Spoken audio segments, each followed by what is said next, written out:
I N-word.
Pause it for a second. My N-word. Pause it for a second.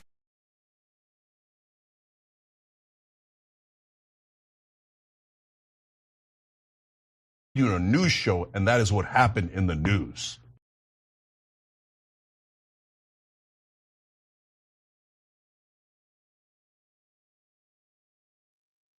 I'm going to stand with you in this fight, and we will win. We will win. We will win. We will win. We will win. We will win. We won't rest. We won't rest. We won't rest. We won't rest. Thank you, everybody. Thank you, Leader Schumer. I'm going to stand with.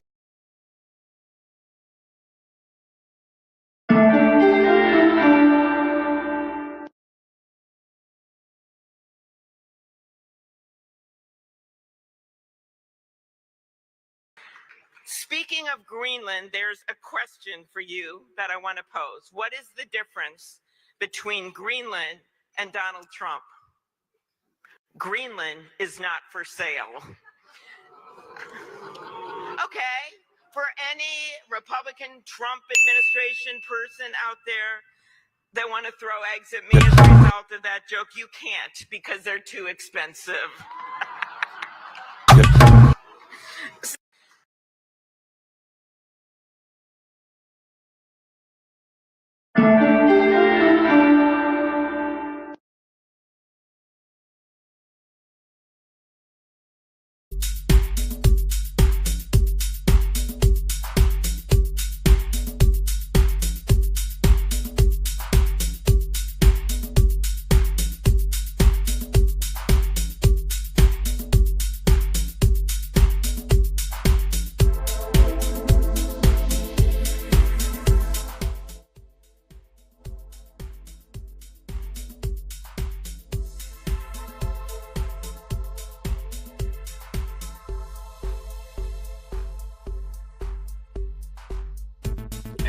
Hello, humans.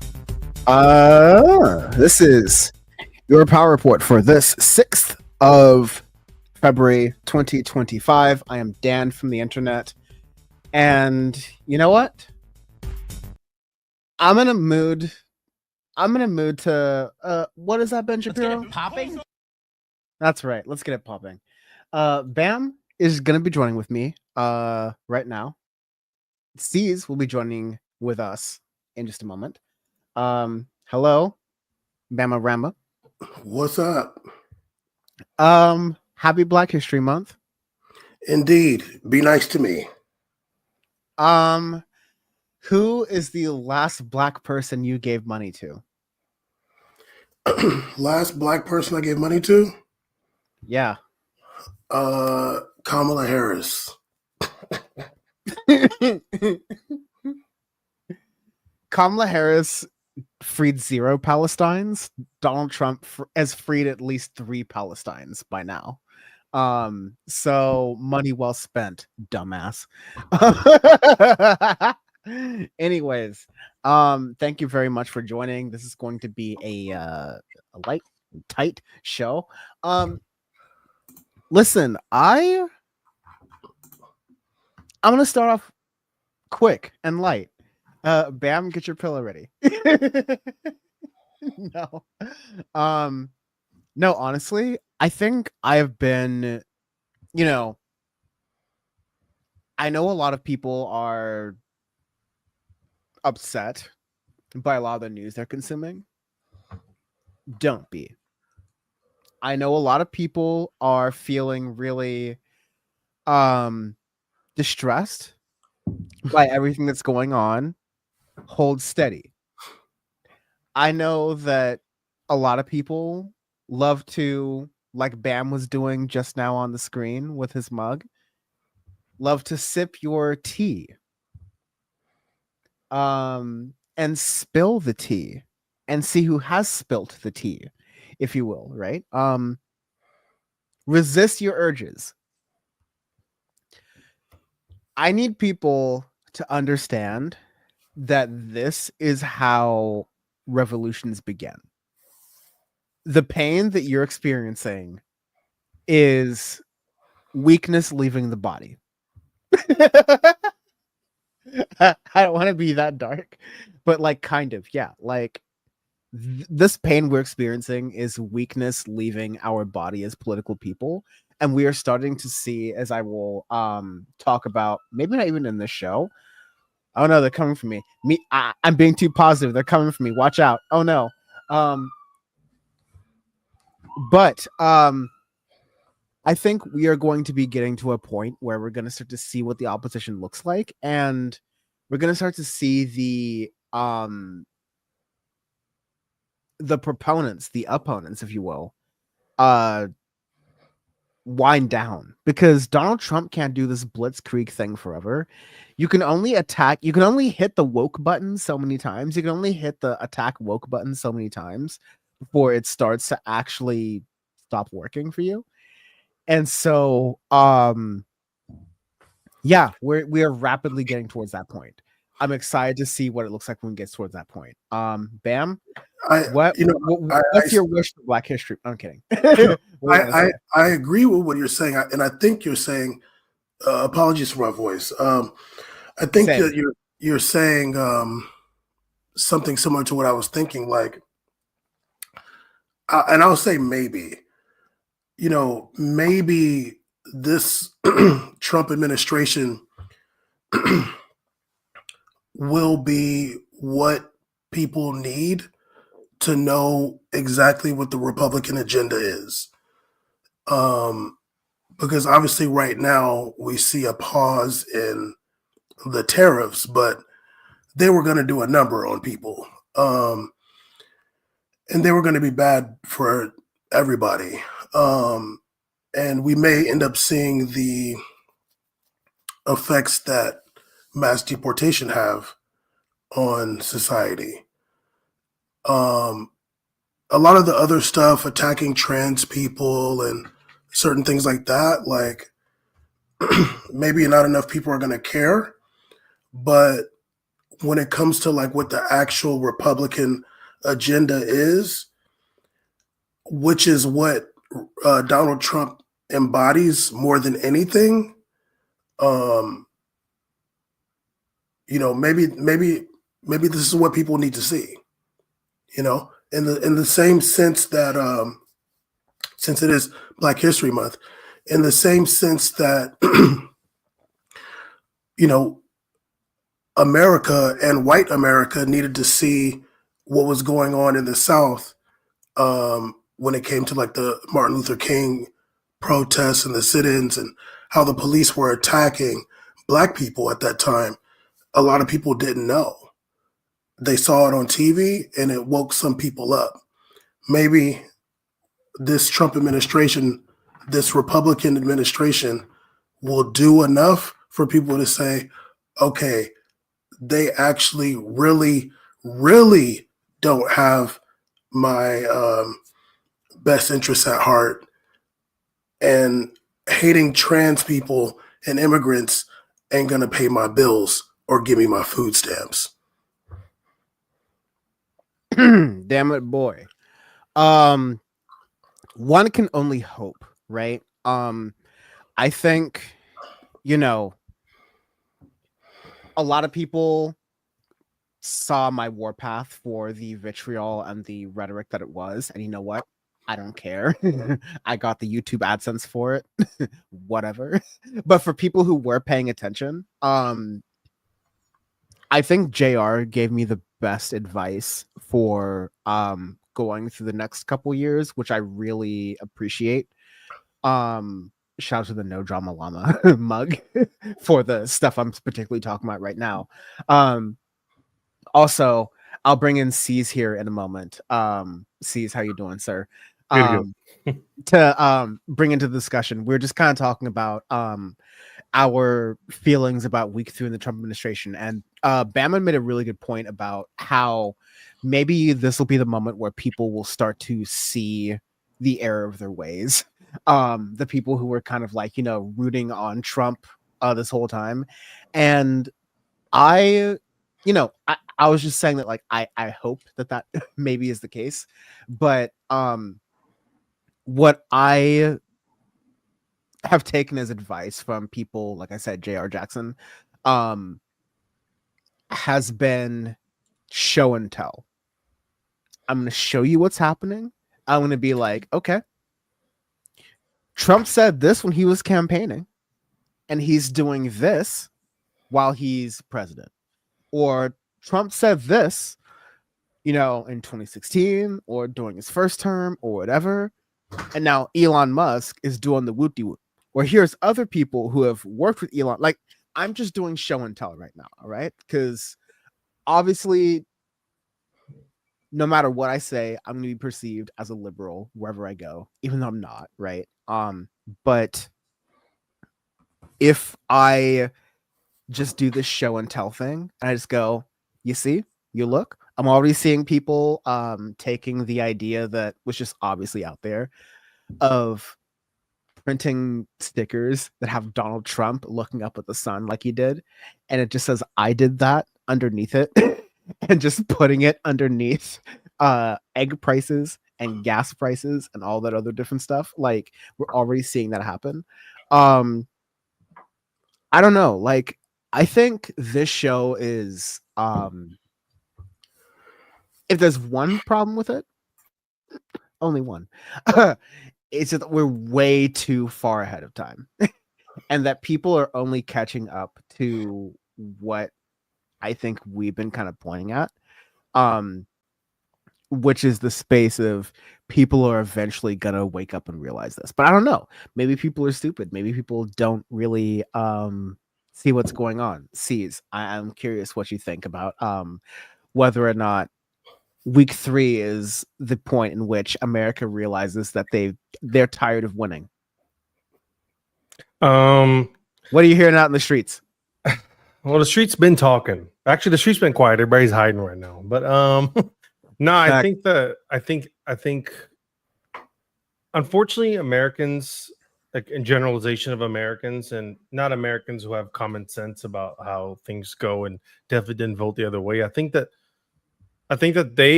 Americans with common sense are definitely being like, you see this issue of deporting people, shutting down government departments, and you think that you think that you're attacking what you think is right or like what you think is correct.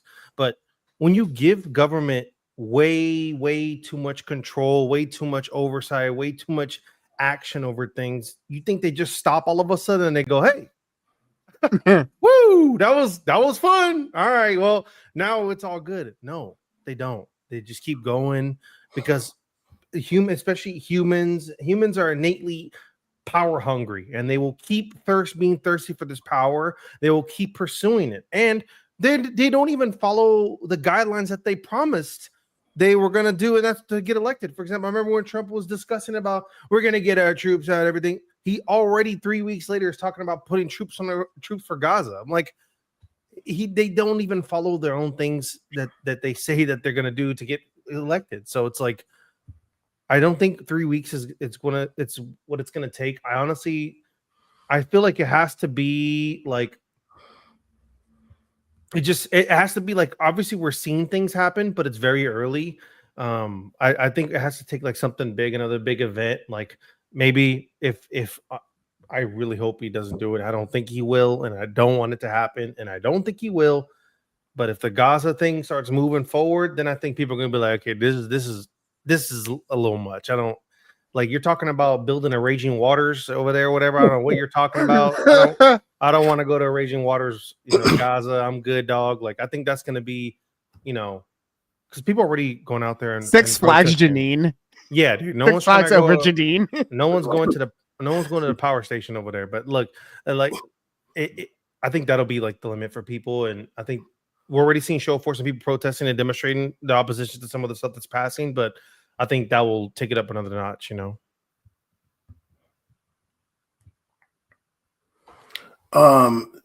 First of all, let me not make any jokes this early. Whoa. Well, to be fair, this may be a quickie report. So early is the new late. Man, on, dog. Nah, I'm gonna wait. I'm on OT. But no, I agree. Honestly, I like not Sajia Farm. There's just sometimes things have to be put in people's faces, and I think with Donald Trump, he's a grifter. He's a huckster and a grifter, and he's a good liar, more so than most politicians. He's a real estate developer. Can I say something really? I'm sorry to Yes, go for it. Do the thing I always do, which is derail the show. But I need to say something really clearly. At this point in the Trump administration, we're like 17, depending on when you're watching this, 18 plus days in. And there's a strategy that we need to point out right now, right here, so we can have it on the record. All right. Trump says, I'm going to take Greenland. I'm going to take Panama. I'm going to tariff Mexico. I'm going to tariff Canada. I'm going to tariff Europe. All right. And then he says it in the morning, and in the evening, he runs back and says it and takes it back. There's a lot of things that happen in between, 4 a.m. in the morning, 7 a.m. in the morning Eastern, and 7 p.m. in the evening Eastern. One of those things are the global stock markets. Another of those things are diplomatic conversations with foreign leaders. And I just want to say that I've been thoroughly, in the spirit of BAM and the spirit of Zendan 2025, I'm not going to curse this early into the show. All right. But I'm just going to say that, like, I've been thoroughly disappointed by even Milk Toast News, like Associated Press, Reuters, und so weiter, of capitulating to Donald Trump in the way where they're saying, in the morning, Trump calls these, surprise blast tariffs on, these goods and that goods in this country and whatever country. And then the evening, it's like, this country settles with Donald Trump and agrees to Donald Trump's terms. And every single time, the country involved is like, okay, Donald Trump, what you want out of this negotiation is to look strong. And what we want out of this negotiation is for you to F off, kick rocks and pound sand, take a long rock off a short pier, etc. And the solution to this is that you get to claim victory publicly, we'll shut our mouths, and in return, you get dick, squat, nothing. Like, as far as what I can tell, as far as like, you know, Trump said that he was going to put tariffs on Mexico and Canada because of fentanyl and drugs and guns coming to the country, and said that they need to do a better job of militarizing their own borders. And Mexico and Canada both responded in their own way by saying, sure, you dumb effer. We'll give you what you want. We'll militarize our borders. Just please give us, 30 days on the tariffs so that you can look like that you're negotiating, your art of the deal, so to speak. And Donald Trump goes like, yeah, good. That's exactly what I want. And Claudia Sheinbaum and the shrivel existence of a man that is Justin Trudeau can both go back to their own countries and say, look, Trump wanted us to militarize our borders. Nigga, we already had people on our military. Like, we already had military on our borders, all right? Like, everything that Donald Trump claims is a win from Canada and Mexico are things that Canada and Mexico have done under both the first Trump administration and the Biden administration, okay? They're just saying, yes, we're doing this. You're just wanting us to announce it right now. And Donald Trump is claiming that as a victory. And that is his current strategy. In addition to this whole like flood the zone thing, I'll pause here because I said I would be, short. And of course I wasn't going to be. But like, there has to be something to be said right now about Donald Trump, especially at this point, creating crises. And it starts all the way with the TikTok ban. He wanted to ban TikTok. Democrats in Joe Biden were like, okay, sure, whatever. If Republicans want to do it, we'll do it too. And then Trump turns around and says, okay, people don't want TikTok to be banned. I'm going to make it so TikTok is unbanned. And I'm going to scare TikTok into sending a notification to everyone saying, hey, everyone, I know you thought that TikTok was going to be banned, but President Trump saved your ass. And we're going to send this notification to everyone in America who thought they were going to lose out on this app they're addicted to. Donald Trump and the Trump administration is going to be a series of, I don't know, like Deadpool, Anchorman situations, like Homelander situations, where you create problems and pretend to solve them. And, consistently, we're going to see the Elon Musk culties type of people, the same like Donald Trump culty MAGA type of people who have been falling for this shit, who want and believe, whose entire worldviews and livelihoods rely on believing on this type of shit. They're going to continue to believe this for the rest of time, right? As long as this game keeps going. But the rest of us normal people, I think we can see this game pretty clearly and pretty early on in the administration. And let's just acknowledge this on this show because we tend to be pretty early on these things. 6th of February, 2025. The Thursday show, we are 17 days into the Trump administration. And it looks like this is the second Trump administration, rather. And this is going to be an administration that is characterized by a series of, oh, that's a problem I created. Okay, I'm going to pretend to solve it. Look at how great I am. Like that's the game. Bam, as you were saying.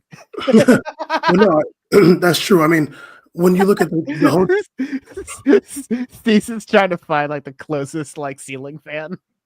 I see one right behind you. I'm so impressed by Bam's memory retention. I've literally forgot where I was at one point. Well, now I'm just responding to Dan actually, but no, yeah, the tariff situation is like we're going to put a 25% tariff on Canada, Mexico. There's panic in the markets. All the media is telling people like, yeah, well, these are all the different items that are going to go up in price if these tariffs hit. And some of the things did already in preparation for the tariffs. And I think Donald Trump saw that and was like, okay, we're going to do a pause. Now, I don't know if he's going to do the tariffs in the 30 days after.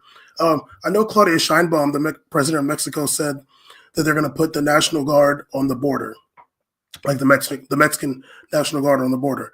I don't know if she meant just the northern border because they already have them on the southern border.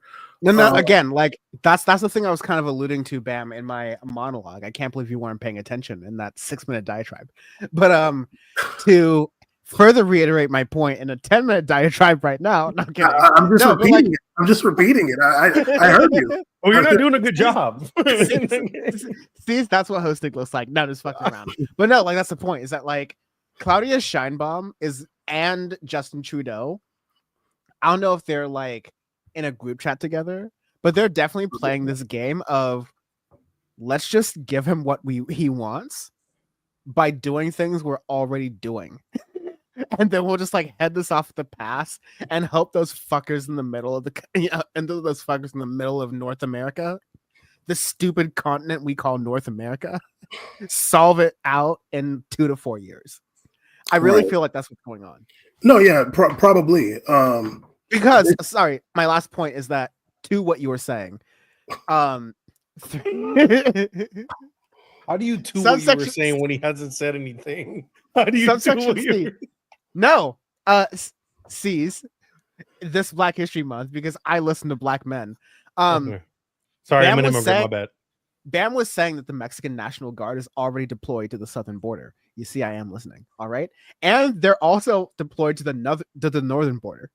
All right, so all Claudia Sheinbaum said was, yes, we will deploy the Mexican National Guard to the northern and southern border, which is what they're already doing. It's like, yes, Donald Trump, you have said that, and this is a bad analogy, but it's like, yes, Donald Trump, you have said that water needs to be flowing in the state of Texas.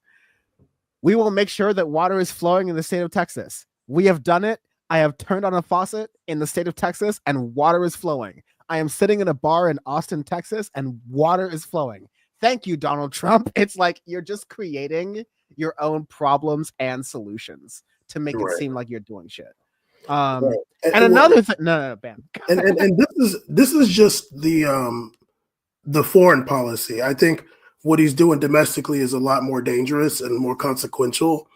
But when it comes to foreign policy, there hasn't been like, other than obviously this whole Gaza thing, his rhetoric is a lot different than the actions. Obviously, he talks a big game. And a lot of this stuff I never really took that serious, like Greenland and Panama or whatever. But we'll see when it comes to the Middle East. But at this point, I did forget what I was going to say before. Thanks, Dan. Ceez, how about that weather? It's raining finally. Yeah, it's a good thing Dan left after his 40-minute diatribe about Claudia Sheinbaum. So no, this is my thing also too. Like even with those deals, like the quote unquote art of the deal, we'll get this done. No one's ever gonna know what happens. The next day I take it back, but hey, look, I got something done. Like his little tactic. It's not like he can even. What is he gonna do? Like, is he gonna go over there and personally force Mexico to move troops there? Like, it's not like you don't have time to like force and keep up. They can literally say that and be like, not do anything. Like, we're working on it. We gotta distribute our forces. They probably have like some fake timeline that they put in the paperwork, like by 2026, and they're not gonna uphold that to us. The dumb viewer goes, oh, see, look, he said he's gonna do it. He did it. So he gets stuff done. Like, no, that's not how it works. he does these games and tricks because he's just a disgusting salesman, and this is how he gets things done. And we all know also too, like I think part of us are sadly just waiting for him to kind of burn out, because we know it's kind of like a lot of heat in the beginning, then he kind of gets hella tired, then he starts golfing, 45 times or whatever. So he likes to start out the gates early. My hope is that the difference between these gates, I think even before, it's like these are really aggressive gates we're going off right now. We're going kind of a little bit too hard for my liking. Well, I feel like I was saying, like the tariff thing was never going to work in the first place. No, that's a stupid idea. That's just a self-own at the end of the day, and I think he realized that after he talked about it, and it got close to the time. And after people said, "Wait, eggs are $13 now," like what? Like people were like, "What?" But it's like the domestic stuff. It's the stuff that Elon's doing. Like that's the stuff that is like, he's not. His bluster has to do with stuff that's like ridiculous. It's not necessarily behind the scenes. Obviously, people are reporting on it, but there's those like Elon, raiding USAID and the Treasury and all this other stuff that's going to really affect people too. That we really got to keep our eye on, because Trump's not having a press conference about that. That's just stuff that these intrepid reporters are finding out. Because eventually there's going to be you'll run out of things to say. It's like, okay, you can keep talking about making Gaza the 51st state, but until you do it, it's just okay, but nothing's really happening with that. But we do see, Elon and all this other stuff going on, all these anti-DI things, how they're characterizing them, were just like racist and sexist, homophobic purges that are happening. And to finish that off, it's not even like that. That is like obviously horrible, and of course he was going to attack that. But I think he vastly underestimated attacking like federal department employees and workers like this, shutting down programs. I think he kind of really underestimated how that affects people in his own base, that affects people, day-to-day people. And, these agencies, I think it's easy to sit at home and type up tweets online talking about, spending, as if you understand America's economic structure and how 136 million. If you think $100 million department affects anything within the federal government, it is literally like it is not even a minuscule. Yeah, it's like the water you didn't realize that you dripped while you're drinking a little bit. It doesn't affect anything. It doesn't change anything. It doesn't move any needles. But I'm not like, I'm sorry, Ceez, but like I'm not quoting exact numbers, but I think Elon Musk said something about like, oh, in the first like couple of weeks, or maybe like even one day of like Doge working on one part of the government, we were able to cut $1 billion. And that $1 billion was haphazard and slapdash, right? But I think someone was like, math 101, buddy, you're gonna have to keep doing that every single day for for like 3 more Trump terms in order to even hit a trillion. Like you have to do that to even hit $1 trillion. All right. The deficit is like somewhere in the mid $35 trillion, dude. Okay. That is the least efficient thing you're doing. And by the way, the government actually does shit that he's effing up. So it's not efficient. The funny thing is I was thinking about it, like the way that they can make this Doge thing, not the coin, but this department is like say, oh, we're gonna cut spending, and like what we cut, we're gonna send out in stimulus checks. Ooh, what are you doing? Hold on. Don't be giving the game away. Hold on. The stimulus check for their $1 billion is like $3 or like 6. Let's say it's like half the population of adults. Okay, that's $6 stimulus check. So it's like, dude, you're not doing shit, buddy. Dude, Bam, you underestimate how stupid this country is, because if you told everyone in America, hey, there's no more Social Security, Medicare, or Medicaid, but in your next paycheck you get like $14, it might work. No, it Dribble will alert. work. It will work. Just call it stimulus. Call it stimulus. Oh. No, I mean, literally one of the reasons Trump lost last time was The that Happy Meal stimulus. You get a free $14. he was holding out on that money. He was holding out on giving people money during COVID. Remember that? He was holding out on that money, and when Biden came in, he threw that money real fast at the people. So when he was holding out on a stimulus, people know it.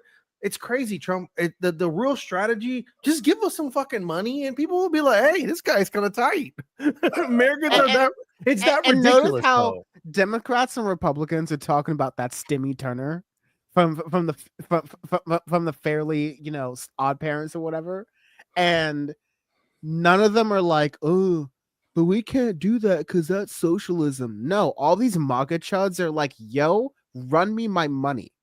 Make it so my taxes are lower. They're talking about material conditions in a way that Republicans, are willing to exploit to benefit their own material conditions.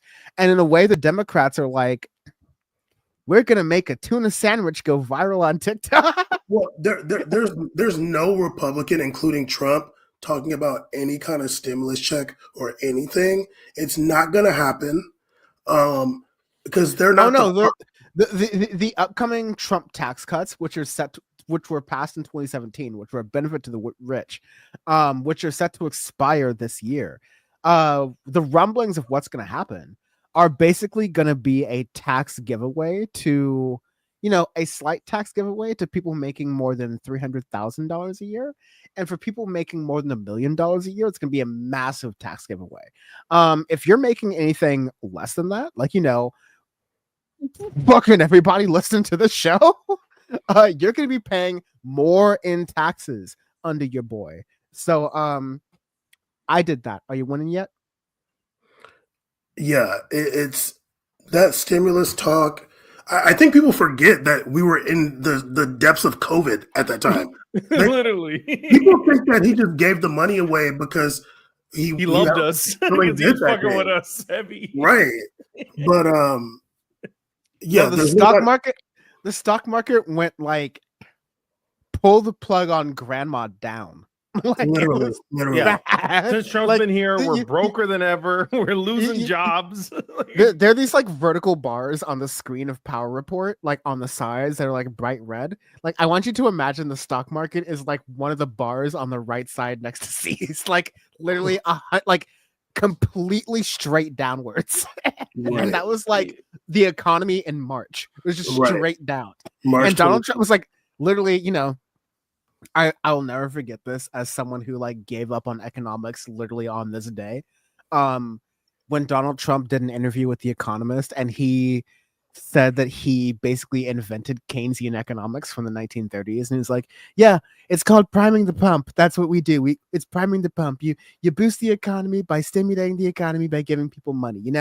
I invented the term. We call it priming the pump.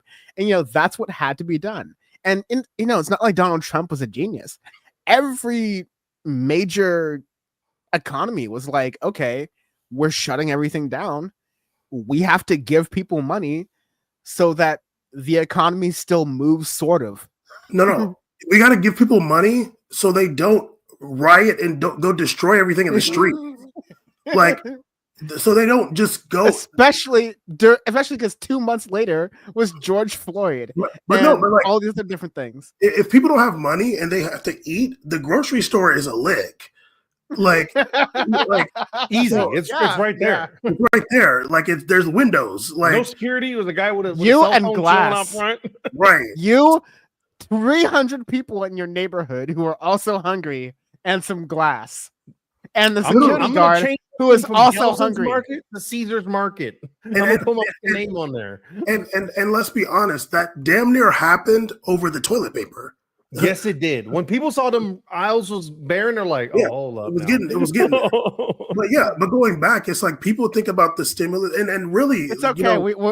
We'll always have local journalism to use if we don't have newspapers. If we have a toilet paper shortage. I'm sorry. It's funny. Shout out the Fullerton Observer, though. But what's the name? There's no the talk OC about, Register.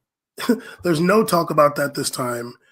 And I'm thinking about the child tax credit. I don't know if he like repealed. I don't know like the situation about that, but I know that there's a lot of people that benefited from that, and I don't know if that's going to go away under Trump, but they're going to be pissed. I mean, say what you want about he loves to go. He was running on like saying that Biden had the worst presidential run of all time. It's like I definitely don't think you know American history if you think that was the worst run of all time. But okay, if you think Biden had the worst run ever, why would you think it's better that you're into the beginning of your presidency and in one day $600 billion got wiped out from the stock market? Like that happened on your watch?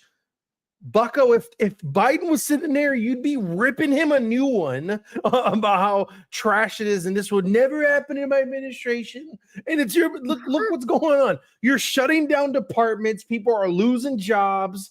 How are you helping the American people? How is shutting down a department because of government bloating and stuff? How is people losing jobs and stock market prices tumbling down? How is this good for the American people? Do tell me, Mr. Donald Trump.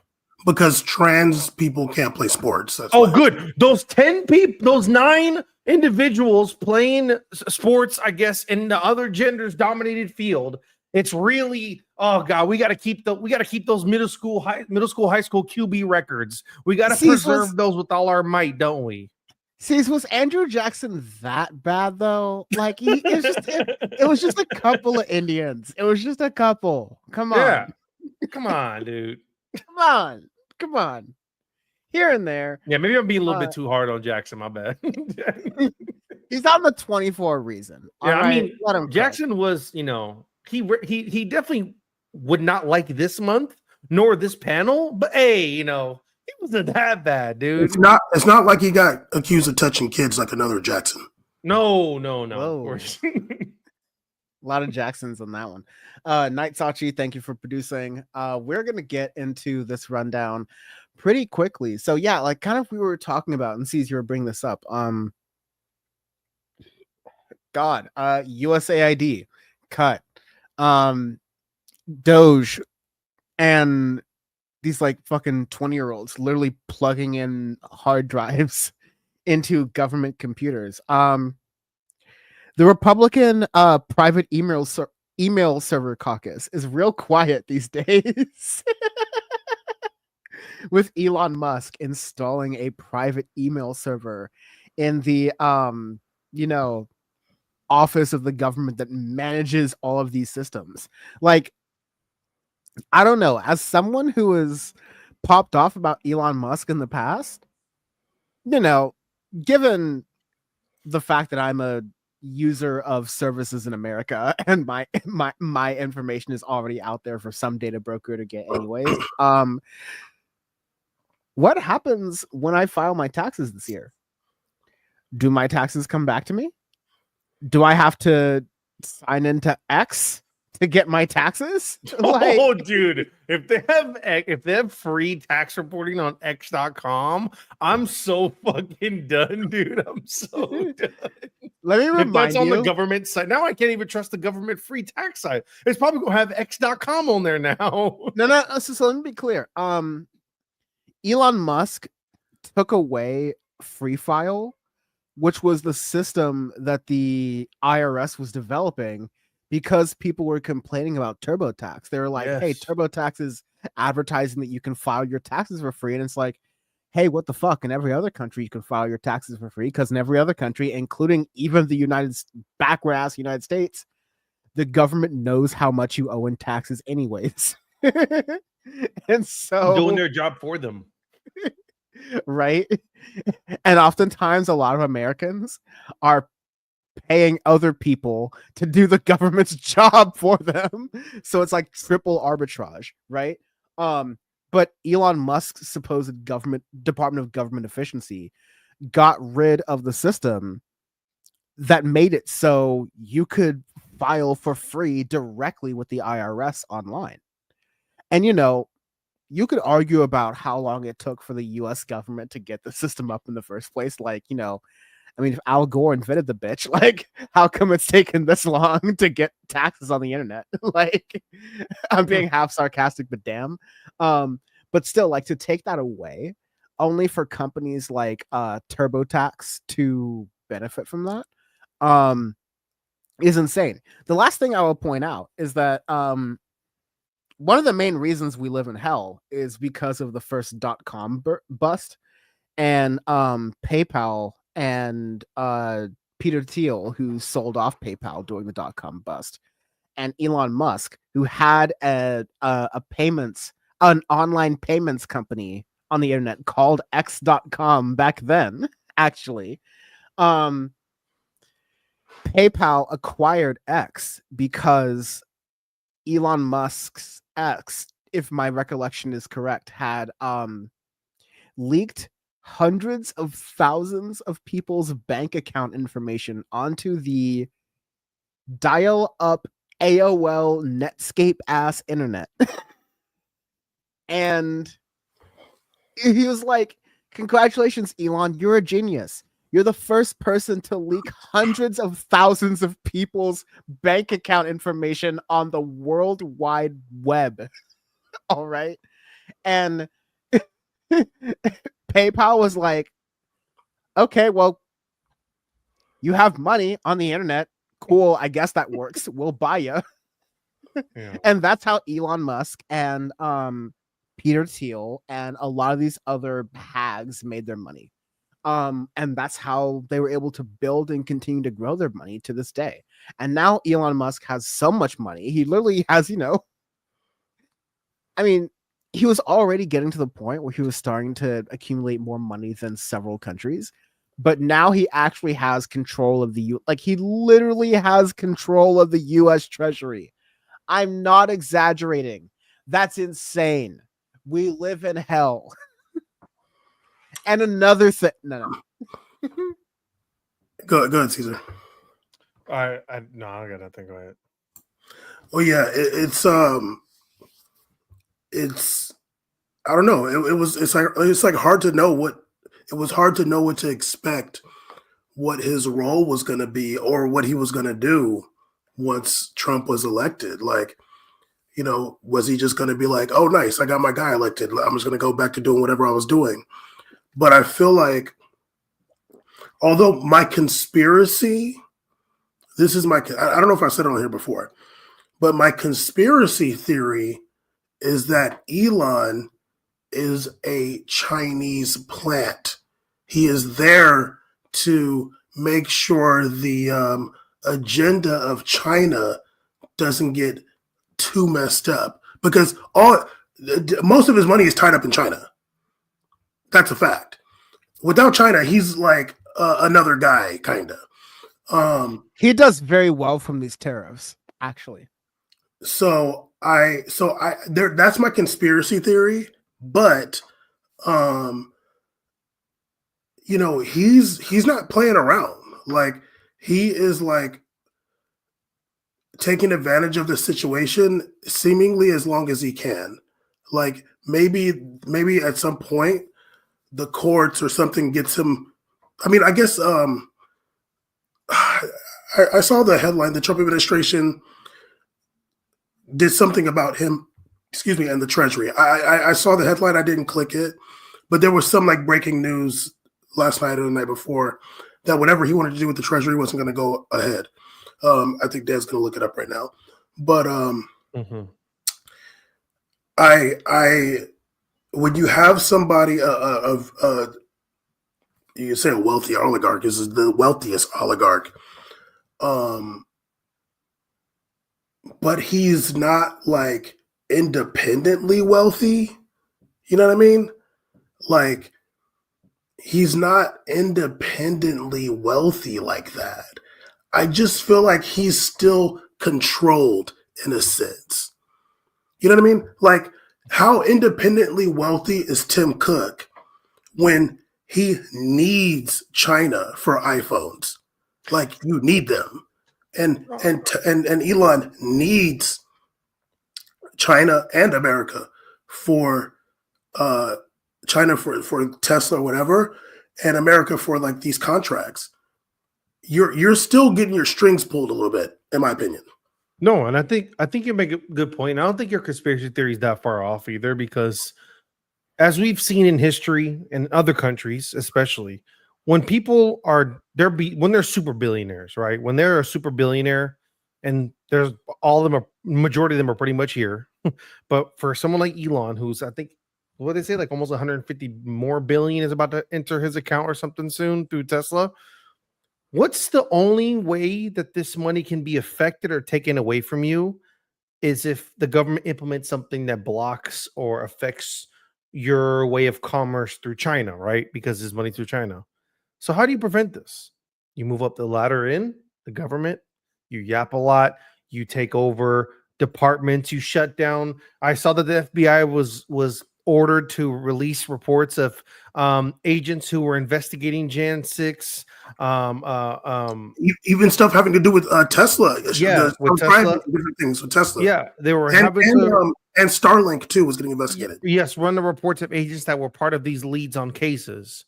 And I want to add that the FAA stuff, like everyone's got conspiracy theories about the airplanes and stuff, but the FAA was investigating Elon Musk and SpaceX because of the way they were using aerospace and, federal United States airspace for their rocket launches. Just, after the election, there was some malfunction in a SpaceX launch where the pieces just broke up over the and they fell, yeah.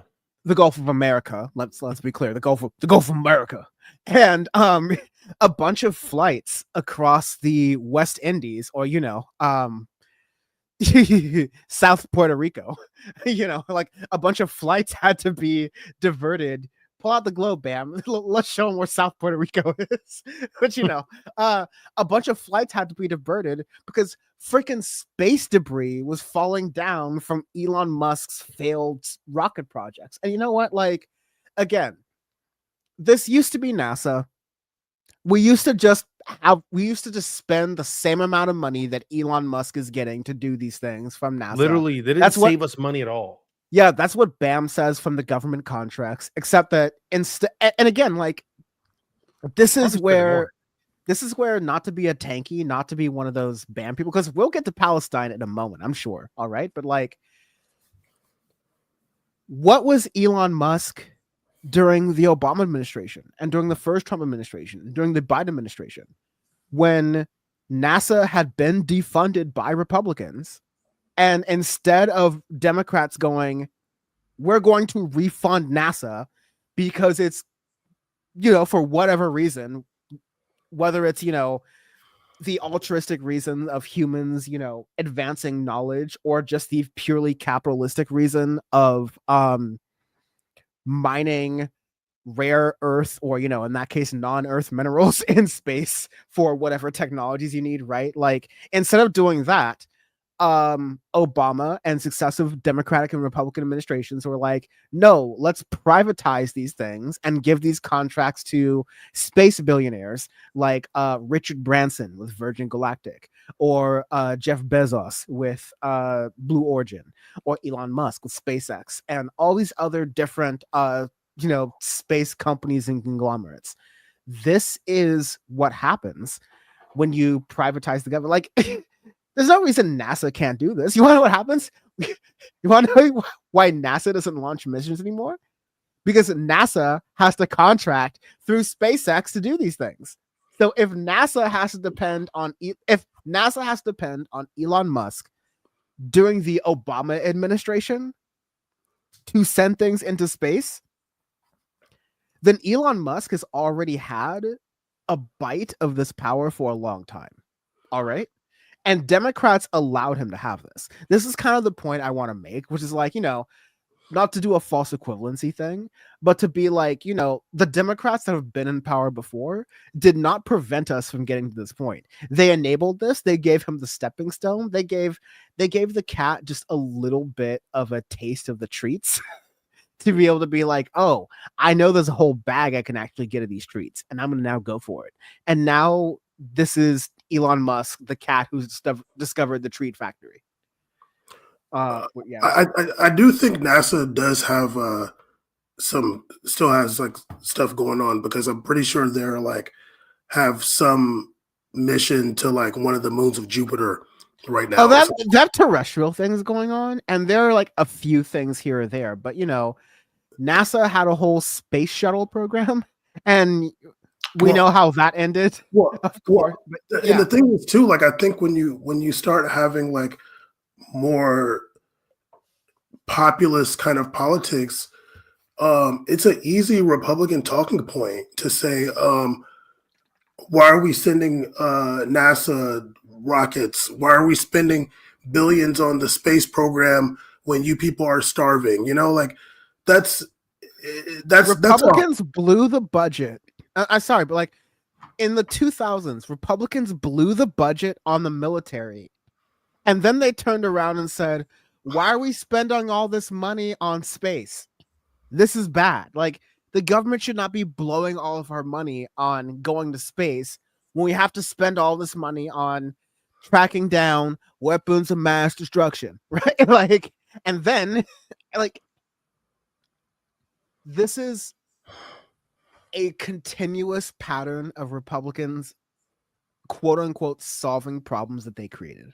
But that's like that's the whole thing I'm trying to draw back here, is that even in the 2000s, they created problems and they were like, we've got to solve them with Republican policies that ultimately benefit business. They benefit people who are already wealthy. God, it's frustrating. It's frustrating, but what is it? Is it the two Santa Claus theory? I just forget the term, but just blow the budget, and then when the Democrats in office say we're in debt, like that's just how it works, because that's politics. People can't really see past their nose. What the hell did you do to Caesar? I don't know. He had too much meat. He did some. Let me read some comments really fast. A lot of comments here. Thank you everyone for joining. Just from recently, Aaron Patton saying left reckoning has been discussing Clinton and Obama's responsibility for where we ended up. Yeah, like there's I'm gonna completely disagree with that. Okay, that's actually ridiculous. Okay, I will say in one sentence that there is a complacency within the Democratic Party that has gotten us to this point. I totally do. And it's not completely their fault, but I have seen firsthand the people who are part of that part of the Democratic Party who have, led to the parts where they were pulling Kamala Harris back from being more progressive where she should have been. I'm going to stop right there. Bam, you cook. I'm going to see if Ceez is alive still. Yeah, I mean, either way, like, I think it's just like lazy leftists just like don't want to act like there's a right wing in this country. Like there's a lot. I don't know who Left Reckoning is. Do I know them? I mean, yeah, they are. They on here before? Was that the guys that welcome back? Wait, was that the guys that was on here that time or no? Was that Leftist Mafia? No, that was Leftist Mafia. Left Reckoning, which is funny that we're having this conversation. And bam, you're having this conversation with us. Left Reckoning is I don't mean this pejoratively, but they're a spinoff show of The Majority Report. Like one of the producers of The Majority Report hosts that what's show. His name? Matt Leck, yeah. Right. Yeah. Well, it's lazy. And you know what? I'm gonna just fuck it. Whatever. It's Black History Month. Like I think sometimes like these people forget about the right wing in this country because it's their own family, and they don't want to talk about it. Like, yeah, dude. Like you just for whatever reason ignore that there are a lot of people in this country that are going to vote for the right. Those people are not social democrats waiting for a progressive to champion a progressive cause so they can vote for them. They're not Bernie supporters. They are right-wing people. in this country, dude. We got them. We got a lot. And it's debatable whether we got more. So, I mean, I would say we do. But so I'm not going to just be like, oh, it's Clinton and Obama's fault or their responsibility. Well, our responsibility. I'm not saying they're perfect. They're part of the problem. They are in the American power structure. They're not like so much different than a Bush or whatever. But Trump and Trumpism is, especially in this iteration so far, is uniquely different. So yeah, I mean, that's cool. Left Reckoning. Shout out to y'all. Y'all are cool. I think I met Matt on here before. Y'all are cool, but Different Matt. my bad. But Racist. I think that shit's lazy, dude. Like When it's Irish History Month, they're coming for your ass. I'm like the biggest Irish history month. Do not play with your boy. Come on, you black and tans, come out and fight me like a man. No, come on. Somebody cut his camera off. No. I think, personally, Matt Leck, and I've heard him speak about, addressing, whites in the middle of the country who have this sort of conservative ideology, and he's from North Dakota, and he has, a decent stake on it. So, like, him personally, I get what you're saying. I will say that my take on it will fully be like, I think if you have that sort of platform, your stance should be, how are you speaking to white people? Versus when you have this sort of platform that we're doing, it's how are we fighting, understanding that, this is not in non-inclusive of white people space, but I think a lot of the white folks we have on the show, for example, are from rural spaces, from spaces that are like generally marginalized in a number of different groups in a number of different ways that haven't been listened to by the broader Ceez left, and that's like a space that needs to kind of be brought to the forefront.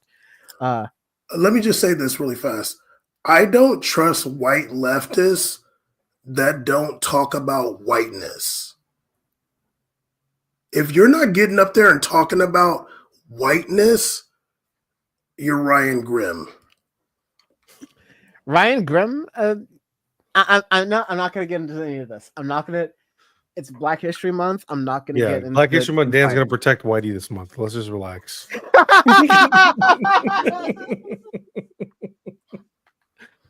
Dan's like, stand behind me, whites. I got you. Stand behind me. I'll be all lives matter this month. I'll be your shield.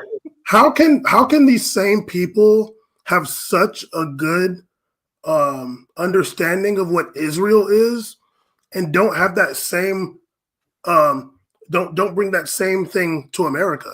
It's the same shit.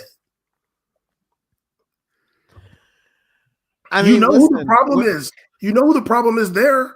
So who's the problem here, buddy? Whenever it's your uncle, it's your dad. Whenever I start yelling about this stuff, Bam tells me to calm down, that I've gone too far, that I should stop telling people to. Well, could you call me the N-word when you do it? Well, with the hard R.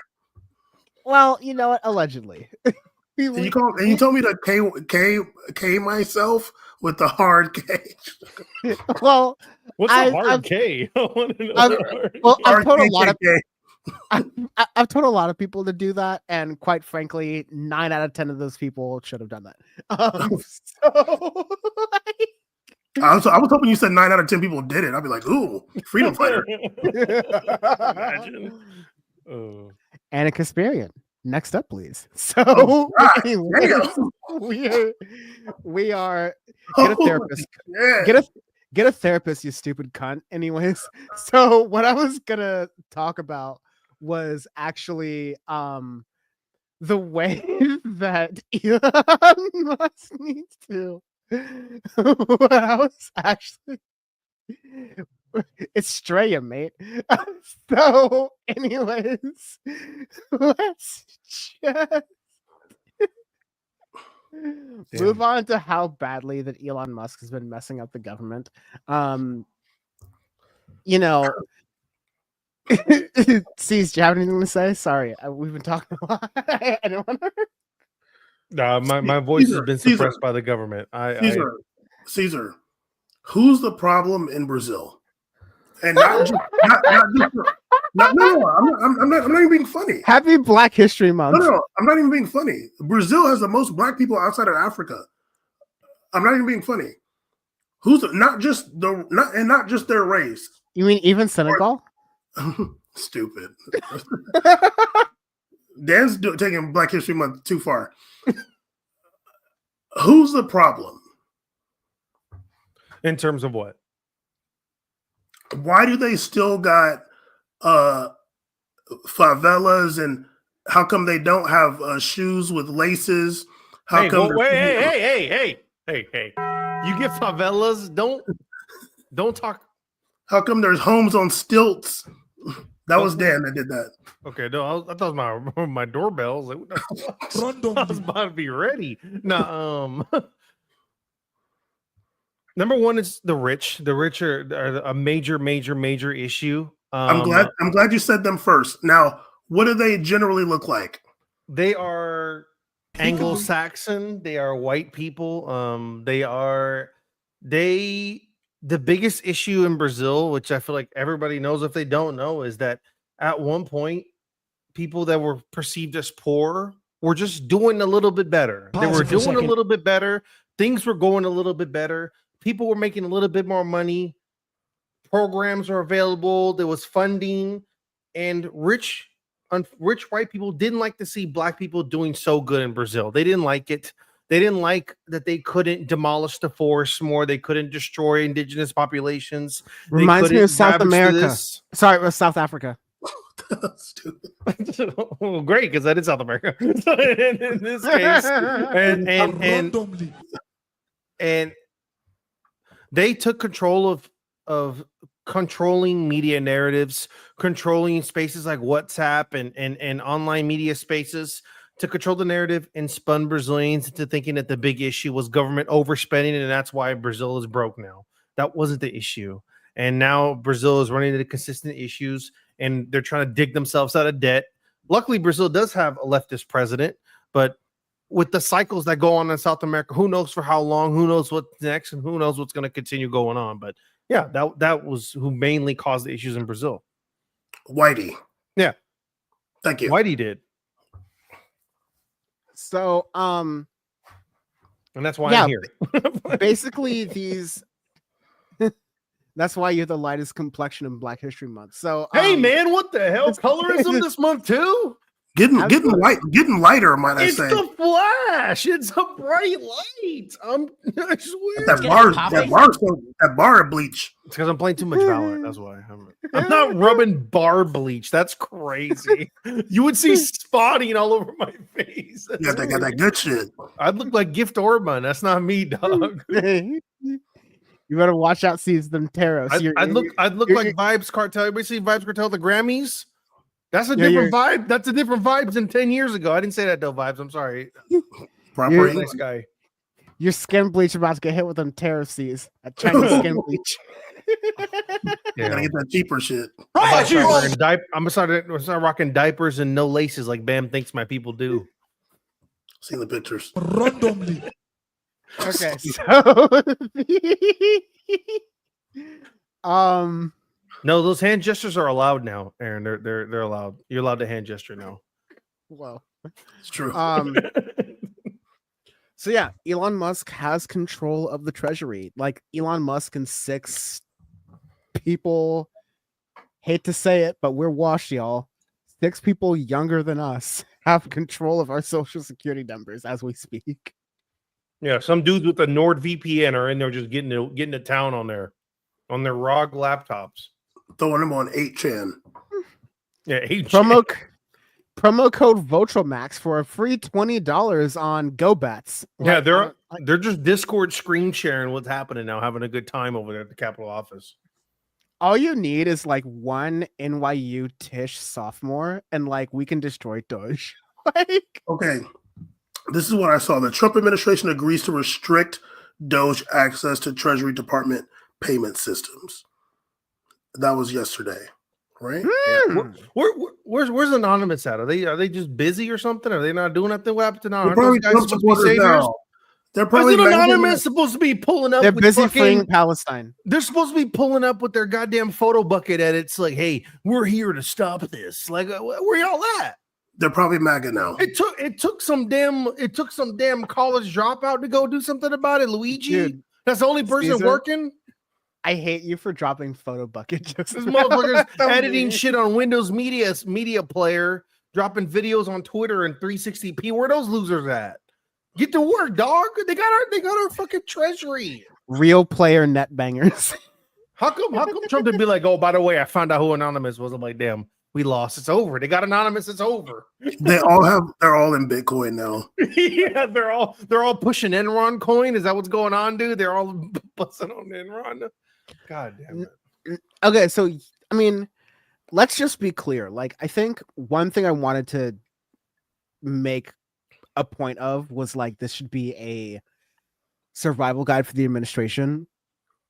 Don't, and you know, maybe I shouldn't be saying this as someone who operates a small news operation, but don't constantly consume news. Like, don't Yeah. don't open social media first thing in the morning and consume news. Don't feel guilty because you don't know of this or that thing going on. This administration is designed to take people who want to be involved and exhaust them. Right.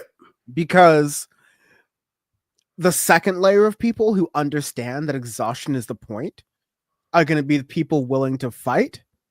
And they're coming for those people too, because they're making it so that, oh, if you block a highway, you're allowed to run over protesters. If you you know, have this demonstration or that demonstration without this permit or, you know, that thing, then they can put you on a watch list. They have cameras that are scanning your license plates everywhere you go and tracking your every move. Whether you go over a toll bridge or whether you cross a border legally or illegally, right? And they're putting that into a system. This has been so thoroughly figured out, and the way you resist is by understanding that, first of all, by understanding that this has been what we're experiencing is the culmination of an 80-year project. Now, that 80-year project is gonna crash out. Everyone who's been experiencing this project and who's been watching this project from the beginning, I'm spitting too much truth. They're gonna get me. They're gonna get me. Yeah, he's still in the chair. He's still in the chair. Oh. It's because I brought up Anonymous. The motherfuckers are waiting. No, but like, this is the culmination of an 80-year project. People who have been watching this from the beginning, and you know, if you understand Dennis Prager and Prager University, that is the recent, you know, stepping stone to this project of corrupting the public discourse, getting people to not trust general institutions of learning and knowledge, replacing those institutions with institutions that you own, that you run, and through that creating this, you know, fact-free apparatus. And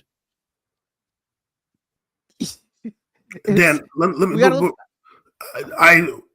what you just said right now is one of the best things you've said on here. Now, the only problem is that he didn't know he did it. You can't say the good thing and make it concise. That's your problem. But, but that's what editing is for, baby. But but like, I think that we all felt that exhaustion after the first Trump administration, and like we're already feeling it in the first 3 weeks of this one. But like, I want to even like reiterate. I mean, I stopped doing the super news thing a long time ago, and I think it was for my mental health. We've already talked about that. But The whole point of Power Report was like everyone does a daily news show. We're gonna do a news show that takes on news outside of that because Right. daily news is a trap. right. Go ahead, Ceez. And another thing, I think also if you want to, it's what Dan said is good. Practice that. I think maybe if you're not able to completely remove Whatever I yourself, said. try to condense it. Maybe watch your daily recap or something like that real quick, and then move forward with your day. Protect your peace on this stuff. Like do your thing. And also, I also think also for those of us who have friends or family members who are heavily invested into like news and sending you stuff and reacting. I think the best counter, like I've been doing, because my mom is like news pilled to the max. She's like, it's to the max. It's actually she's changed over time. I've just been countering her with, like for example, she was sending me the clip about the protests for the Mexican deportation protests that are happening on the freeway, and she's like, "Do you see this? Are they obstructing this?" I was like, "Mom, what freeway is that?" She's like, "Oh, I don't know." I was like, then we don't got to worry about it. Just let them do their thing. Just try to combat this with being like, it's not affecting your day to day. Let's just worry about getting through our day together, do our thing, get your thing done. Because I think if you can minimize the explosion and like the anger stoking reaction that the media wants from people to consume their stuff, if you can minimize it into saying, hey, as long is this affecting us? No, let's just keep doing our thing and hopefully it'll pass. I think that's a great step to getting people off consuming so much news media content that's pretty rough right now. Dan, I mean, wait, Ceez, No, I'm not answering this question. I'm not answering the question you're about to ask me. Caesar, if your mom was like, do we have that law in California where you can run over the protesters? Would you tell us that she asked you that? Yeah, I would. I would tell you. Okay, now, if she didn't, would you snitch on her? What's the protest? Wow! Was it a protest that was? It's the one on the 101. Okay, did the protest say deportation or did it say Mexican deportation? It said Mexican. Okay, so they didn't care about Brazilians get deported. No. Okay, anyways. I don't know, dog. That one dude who was violent on this one. I'm gonna scoot us past. So Dan can call people a C word, but I can't do this. That's crazy. Look at Black History Month. Man, we were calling people C word like crazy. But all right, I can't. All right. I can't talk about my own immigrants, my people. Just because Anna Kasparian is a cunt doesn't mean that we get to be. Damn, please, sir. And I don't even know Dan. I saw this link on Q4. I'm here. I got put here through Omegle. Like, free Simone off top. He's a goat. Yeah. Sorry, I forgot. Bam is going to be on the Young Turks tomorrow on Friday for the Power Panel, so y'all should check him out. TYT Bam is kind of a sick Twitter name. We do a news show, and that is what happened in the news. I love that clip, actually. I'm glad I turned him around to liking that sound clip. But yeah, USA, I think here's the issue though. I will say, yeah, not this is my last thing, of course not, but it is much easier to destroy things than it is to build these things. All right. USAID is something that was built during the Kennedy administration that has been, refined and reformed and, definitely an arm of CIA propaganda throughout the years. All right. But, USAID does not need to be the example that needs to be made out of here. Medicare, Medicaid, Head Start.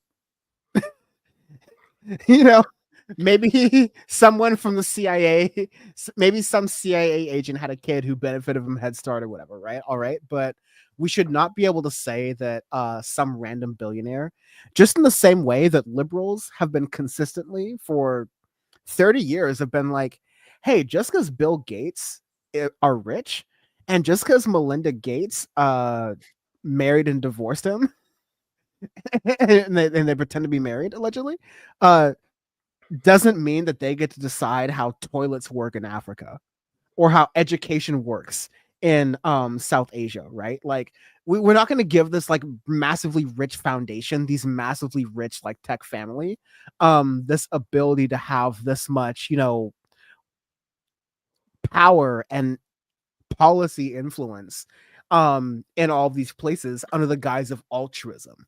And this just flies all against that, and it's just sad. You know, it's really interesting because you know, Trump fashions himself as some kind of money saving, anti-war, whatever. I mean, how many people on the left got confused with him being anti-war? But Tulsi Gabbard and in the media, but this would like, why don't you just leave USAID alone? Like, this would go over great if you were like, look, we have too many bases around the world. We're going to shut some of those down and save some money. Bring the troops home. Okay. Yeah. Like, why do we still have troops in Germany? What the fuck are they going to do these days? They have a freaking military. It's a vacation. Like, what, you know, like, if he was on some shit like that, if it was like, yeah, we're going to reduce the military presence around the world to save federal money, okay, cool. But what he's talking about is sending the damn troops through the Mediterranean. And like, obviously USAID is, I think somebody said, so getting rid of USAID is going to mess up a bunch of covert ops, obviously. But although I don't really feel like the American reach is as strong as it used to be, especially in Africa. But I don't get what you're saying, Bam. We can definitely start a land war in Asia. America can do that. We have the might. well, there are some critical things that are being given to people throughout the world through USAID. Obviously, you know, Musk and Trump and these people don't really give a damn. But, you know, hopefully anything good that USAID does, which I'm sure is the minuscule, whatever good they do, hopefully some other country can pick up the slack.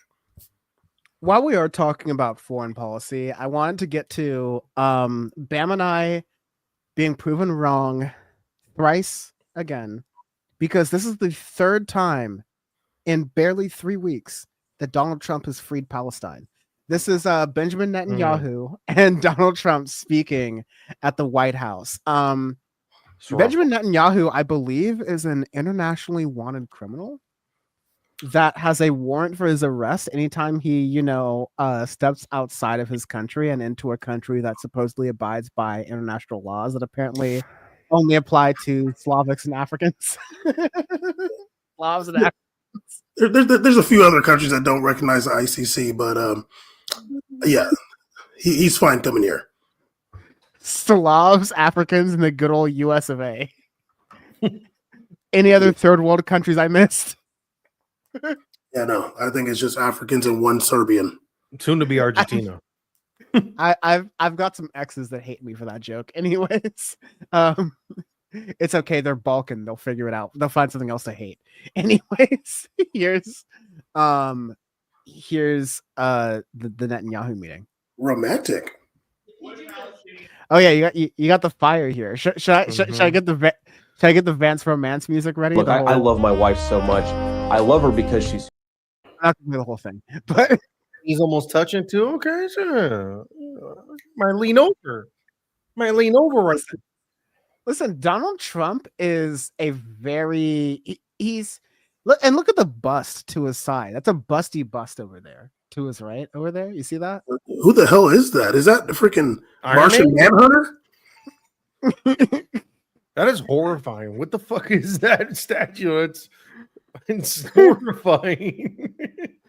That's the scientist that created the white people. That's it, literally. Is that Melchizedek? Have some That Black is History Month, crazy. Joe Rogan. That's a fucking crazy statue. Shit is resting on the chin. What the fuck? Yeah, who the hell? I was about to say some of the most wild shit ever. Like, even wilder than the things I've said, even in the show already. I'm not even gonna. Let's go. Peter? Would Palestinians have the right to return to Gaza if they left while the rebuilding was happening? It would be my hope that we could do something really nice, really good, where they wouldn't want to return. Why would they want to return? The place has been hell. It's been one of the meanest. Okay. Oh, it's just like, And- was the worst press conference ever, dude. I can't zoom in my setup to the way that Benjamin Netanyahu is smiling when Yeah. Trump is saying, "Why would they want to go back? They've been through hell." He's like, And Netanyahu's like, "You're goddamn right, they have been." And you He's want to know like- why? Yeah, he's like nothing but net. yeah, he's like, they do call me Luca out here. It's just, yeah, it was. They call It him the was- Joker. I no one wants to sit there. It's like, like you're saying crazy shit when like even like the press was like, wait, what? Like the press was like that was like that awkward, You know it's bad when Peter no Ducey taking from silence of like, You know oh, what's bad when Peter Ducey from Fox News is asking the tough questions? yeah, it's like he's like, we're gonna make it so nice. Why would they want to go back? You're like, what? Like completely unprecedented. Like A president saying this is so fucking crazy to me. That's the president of the United States. Like, I shouldn't have to say this to anyone watching this show or anyone with an earshot of my voice. But can you imagine for a moment if Donald Trump was like, those people who lost their houses in the Pacific Palisades, should they want to go back? I mean, well, yeah, we're gonna make the military, make them not want to come back or whatever the fuck he's talking about. No, it's completely unprecedented. Like Trump con Eunice. Bill, I Bill, screamed this. I screamed that so many times last year on last edition of Power Report last season. Trump con Eunice is the end result. A gaudy ass gold tower on the Gaza Strip with the Trump name on it, licensed to some. Bam! I'm gonna let you finish. no, it's completely unprecedented. Like Bill Clinton went to Gaza in '98 to like inaugurate an airport, and I think he kissed a baby while he was there. I'm not sure, but he was there with Yasser Arafat, and they inaugurated an airport. Yeah, Ben Clitoris Airport.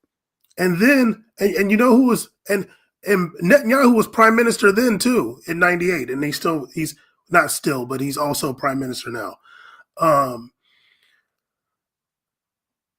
Like once again, it's kind of one of those like Panama Greenland things. It's like, is this just blabbermouth Trump, or is this like something that is really supposed to happen? I kind of lean to the former because I just don't see how this happens, because Egypt and Jordan are not going to take 1 million Palestinians. They literally said no. Well, they can't. Like it's not going to happen. No quiero. Right. Most of Jordan's population is Palestinian right now. The people from Gaza are not even from there. Like they're actually all from the West Bank, and they were forced to go to Gaza already. Like most of them anyway. So they don't want to leave. But yeah, like I don't really take it serious, but it is a pretty wild ass thing to say. With such ease and comfort too. It wasn't even like he like stuttered saying it. It just, to him, it was so normalized to easily ethnically cleanse and displace people from a place they've already been getting literally bombed on for damn near 2 fucking years. It's like, we're just gonna build something nice there, the French Riviera, and they're not gonna want to come back. They're just gonna get hurt again. Like, Ceez, I gotta play the rest of the clip so we get to the Riviera part, because this is where this shit's crazy. I mean, I can't really say I'm not allowed to get mad anymore, frankly, for the rest of the year. I'm on probation from everything that happened during the election cycle and with my TYT Warpath. I'm not allowed anymore. That being said, off camera, I am, and I got real mad listening to, I think, this part coming up here. So, toughest places on earth. And right now, it's I've seen every picture from every angle, better than if I were there. And nobody can live there. You can't live there. So if we can build them through massive amounts of money supplied by other people, very rich nations, and they're willing to supply it. If we can build something for them in one of the countries, and it could be Jordan, it could be Egypt, it could be other countries, and you could build 4 or 5 or 6 areas. It doesn't have to be one area, but you take certain areas and you build really good quality housing, like a beautiful town, like someplace where they can live and not die, because Gaza is a guarantee that they're going to end up dying. The same thing's going to happen again. It's absolutely fucking crazy about this clip. It's so fucking crazy about this clip that this piece of shit has the nerve to say this on TV. Someplace where they can live and not die next to the killer. The worst part of it to me is like Black Dynamite. We sell drugs in the community. It's that you have a rising homeless epidemic in this country, a fucking rampant issue where in all the major metropolitan cities, all the major cities in America that we gleam and glam about, there's massive homeless populations of displaced people suffering in the street in the winter and just fucking dying and having a horrible time and cannot find a place to live and sleep.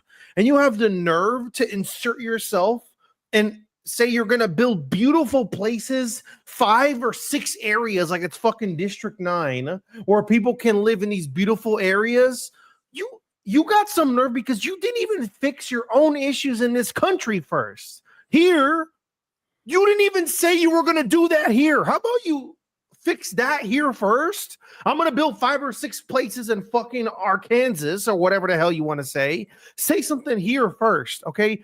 Fix this place first before you ever talk about what other countries are going to agree on and where people are going to go and displacing. You need to work on your own shit dead ass immediately first. It hasn't even been 3 weeks. You ain't even done shit here yet. First time you talk about what you're going to do in another country. That's How about crazy to me. The gall How of about Trumpet? How about Trump Atlantic City? How about we fix that before you start working on Gaza, buddy? Fucking, that's so crazy. He just said like all How people come the talk Hard about is Rock housing. How come the Hard Rock Cafe is popping up on his hood right now in Atlantic City in New Jersey? How come the Hard Rock Cafe owns Donald Trump's old property right now? These Maybe Republicans were look after his saying own house. that housing is going to be too expensive. It's something that's not possible to build. It's not something we could fix in this country. That's people's own motivation. They're lazy. He just said he's going to do it in a whole nother country for some other. Listen, literally, they're fucking lying to you, dude. Like, what the hell? With unlimited jobs. Unlimited jobs to what? Build a fucking house? Then what after? What? Are you going to build a bunch of fucking 7-Elevens? What are you going to do, dog? Like, a mall? What are you going to build? A Mall of America? What are you going to do, like, homie? Fucking idiot. I'm sorry, Bam, you just fucked up. but you set me off on one, because unlimited jobs is a capitalist's worst nightmare. Capital, like, math, like limited mathematically, jobs. like, mathematically speaking, capitalism relies on an unemployment rate. Literally, if you take Competition in a marketplace. if you take a basic economics course, what they're going to teach you is that the natural rate of unemployment is 5%. Let me repeat that for you. They're going to teach you in economics, in a basic economics course. I learned this at liberal ass UC Berkeley, but at any basic economics course, they're going to teach you that the natural rate of unemployment, the natural number at which people should be unemployed and desperately looking for work, is 5% of people who are like able-bodied and employed. Why? No reason. No fucking reason. I looked through all the textbooks. I read them all front to back, index, footnotes, etc., and things of that nature. Fucking no reason. It's just some white guy was like, 5% sounds good. That sounds right. Because literally, if you have, they have factored in the idea and they live off of this idea, just like the idea that, oh, well, if you raise taxes too much, people will just stop paying taxes and you just won't raise any taxes at all. Like these are these wild Reagan, truly from the Reagan, like I just mentioned, a particular type of like tax policy. I'm forgetting the name of the person who like did it, right? But like this idea and a lot of these ideas that are fundamentally against the idea of government working just give into what Republicans want. They give into this idea that just give the Republicans the power, just let them, say they're shrinking government while also embiggening government. Say they're, making government smaller, and say they're trying to, make America first and stop sending money overseas. Never mind the fact that we have military bases in fucking every single country in the world, right? But, Donald Trump is the president who's going to make America first and make it so we only spend this money at home. By the way, we're buying Greenland and Canada and Mexico and the Gaza Strip, and reneging on all my N-word. He's reneging on all of these different sort of like bets and promises and calling them wins. Like, sorry, I faked you out. Sorry, I did all this, which is why we're trying to say that the way you pay attention to the Trump administration is not by keeping up with every single weird thing he does. Like it's definitely interesting to like see what he does to understand the patterns, right? But every little thing he does is meant to be a distraction from the bigger goal of dismantling the government. Once again, it's so much easier to rip it apart than it is to build it back together. And another, no, okay, I'm done. and if someone were to counter and be like, well, Caesar, I mean, you're so stupid. Obviously, he's saying that Jordan and Egypt are going to pay for it, which never does. Whenever Trump says someone else paying for it, that's someone else's Caesar. That's someone else's Dan. That's someone else's whoever else is a taxpayer in America. That's the person. I'm not Egypt. I'm not Egypt. Don't call me that. ABC News, CNN. Yeah. If someone were to say, "Oh, well, they're going to pay for it," okay. Well, what if he could? What if he was over here talking about, I'm going to fix the homeless issue. I'm going to have Mexico come in and Canada build places for homeless people to live in America. You couldn't even. It's like he could have said something like that too, which would be stupid also. But at least it would be on the other side of the stupid part where at least he's doing. I'd be like, well, hey, at least he's trying to do something here. I mean, and you're not even doing that. Like, so every single person from liberal to conservative to libertarian, I don't want to talk about them right now. All of them complain about the same thing when they go visit some city, when they go travel to some place. Oh man, it's so Portland. God, it's just a lot of homeless, man. It's just really unfortunate. What a vibrant young city. I can't go to Powell's without seeing a homeless guy. Well, don't worry, because that president of the United States is busy displacing people and promising building beautiful homes in a different part of the world. Because clearly America first doesn't exist and we ain't worth shit. But the money that we give, right? We ain't worth shit but that money, I guess. That's all that matters. Right. It's like the idea is just like ridiculous. Like ask yourself, like October 2023 is not the first time there was a war in Gaza. Like, there's been many. Like, how come none of the other countries took those people from Gaza before? They don't want them. Those other countries do not want to take in Palestinians. They get treated poorly in other Arab nations. So Egypt is not taking them. Egypt is poor, dude. Oh, Jordan's not taking them. They'll take another military base, I'm sure, but they're not taking more Palestinians. Bam, you're a historian. By fake. You're a historian by fake, not by trade. Didn't America get their ass beat in Vietnam? America got their ass beat. We lost a lot of people. A shellacking, if you will. Okay, we took a couple schmackins around, right? We made a great movie, Forrest Gump, but we took some smackins after, right? Did Americans approach that after and go, you know what? Because by Trump's logic, Palestinians, they've been getting murdered and genocided for so long. By Trump's logic, why would they go back? They're just gonna get fucked up again, right?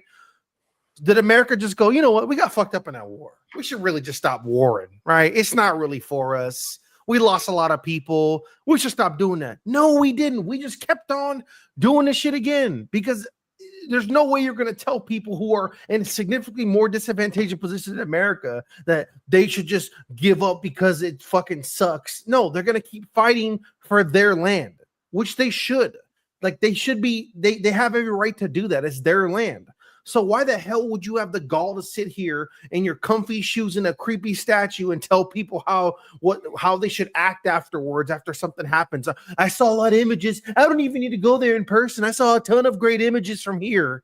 This was the most there's shitty conferences. This was the most disrespectful one I've seen in a while. This is fucking just some hateful ass shit going on here. Like these two guys sitting there, this is some gross ass shit.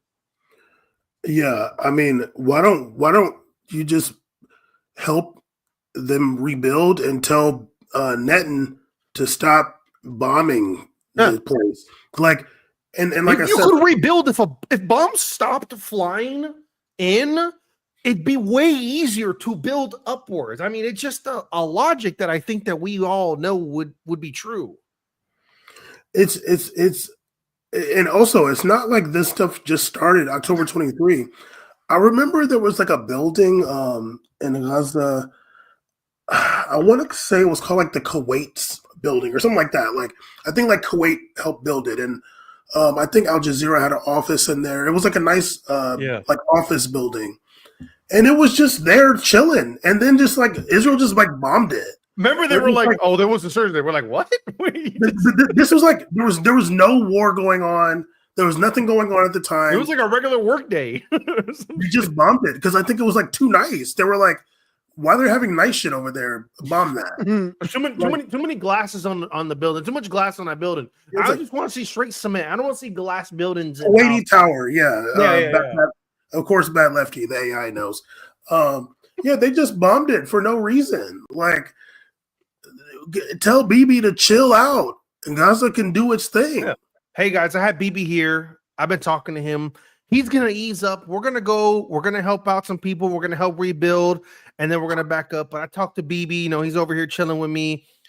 Knee to knee, we're knees touching, and we're good right now. We're just gonna let it go. That's not the conference. It was like, we're gonna kick everybody the fuck out. We're gonna build this shit, and we're gonna make it nice. Gonna put a fucking F1 track and a raging waters, and then they're not gonna want to come back. That shit sucked last time. Why would they come back? Okay, cool. Good press conference. Like what? What the fuck? Insane. A million, 1.8 million people. It's like, come on, dude. Fucking you. This is a joke to you, clearly. It's been a while since I've been mad at a news story. I'm just kidding. It's been a while since I've been mad at a news story that has nothing to do with, bullshit lefty and fighting. But this is one that actually set me off. So, I'm not gonna. I promise you, I will be finished with my monologue in 20 minutes. No, but we saw Daniel Penny, the Marine veteran who had killed, murdered, the busker in the New York City subway, Jordan Neely, and he was acquitted of his charges. Essentially, it was acquittal of the charge of criminally negligent homicide. Let me say that 3 times fast. And he's just been hired by Silicon Valley venture capital firm Andreessen Horowitz, which has deep ties to Peter Thiel, Elon Musk, therefore Donald Trump. And he's just been hired as essentially a private security guy. He's going to be working on the quote unquote American dynamism team for quote unquote investing.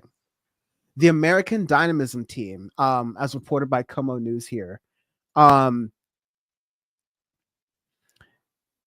invests in founders and companies that support the national interest, aerospace, defense, public safety, education, housing, supply chain, industrials, and manufacturing, embodying the spirit of innovation, progress, and resilience, driving the United States forward. This powerful force that is the American dynamism team is exemplified by groundbreaking achievements in technology and innovation, shaping both our nation and the global landscape. Using examples such as the Manhattan Project, the thing that created nukes, the moon landing, and the creation of the iPhone. All great things for society, right? One of them's fake. And it's definitely not the moon landing. So, this story set me off for not the other, if the reason isn't obvious, but that not only are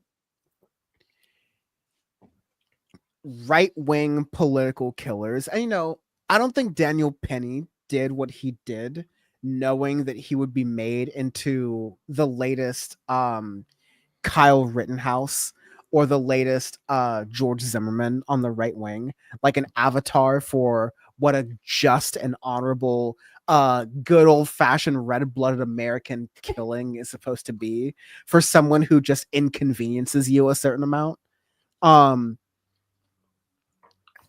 I think it's the full embrace that this person is so quickly, it used to be that Daniel Penny would get a Fox News show, or, Daniel Penny would get like some interviews with Steve Bannon or Glenn Beck or whatever. But to be hired by like real money this close to Elon Musk, therefore this close to the government, is like, man, if you had faith in this country, don't. You shouldn't. There, my rant is over 15 minutes early. Wow. Now, Kyle Rittenhouse is sitting somewhere real salty. He's like, all I got was a WWE entrance at the RNC. All I got was a Tucker Carlson interview. Like, that's it? I couldn't even go to Texas Tech or whatever. Like, he is over there salty. Like, I actually shot somebody. This fool, like, accidentally choked somebody out. Like, Kyle Rittenhouse said, "Where the white woman at?" and no one else came. Like, damn. I mean, I don't know. I don't know Daniel Penny's background, employment wise, but Marine veteran. Right. Well, as far as like what he did in the Marines and whatever, but just don't ever forget who they see as the real enemy.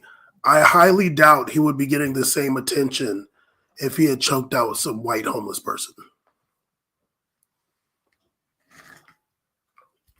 I agree. Ceez?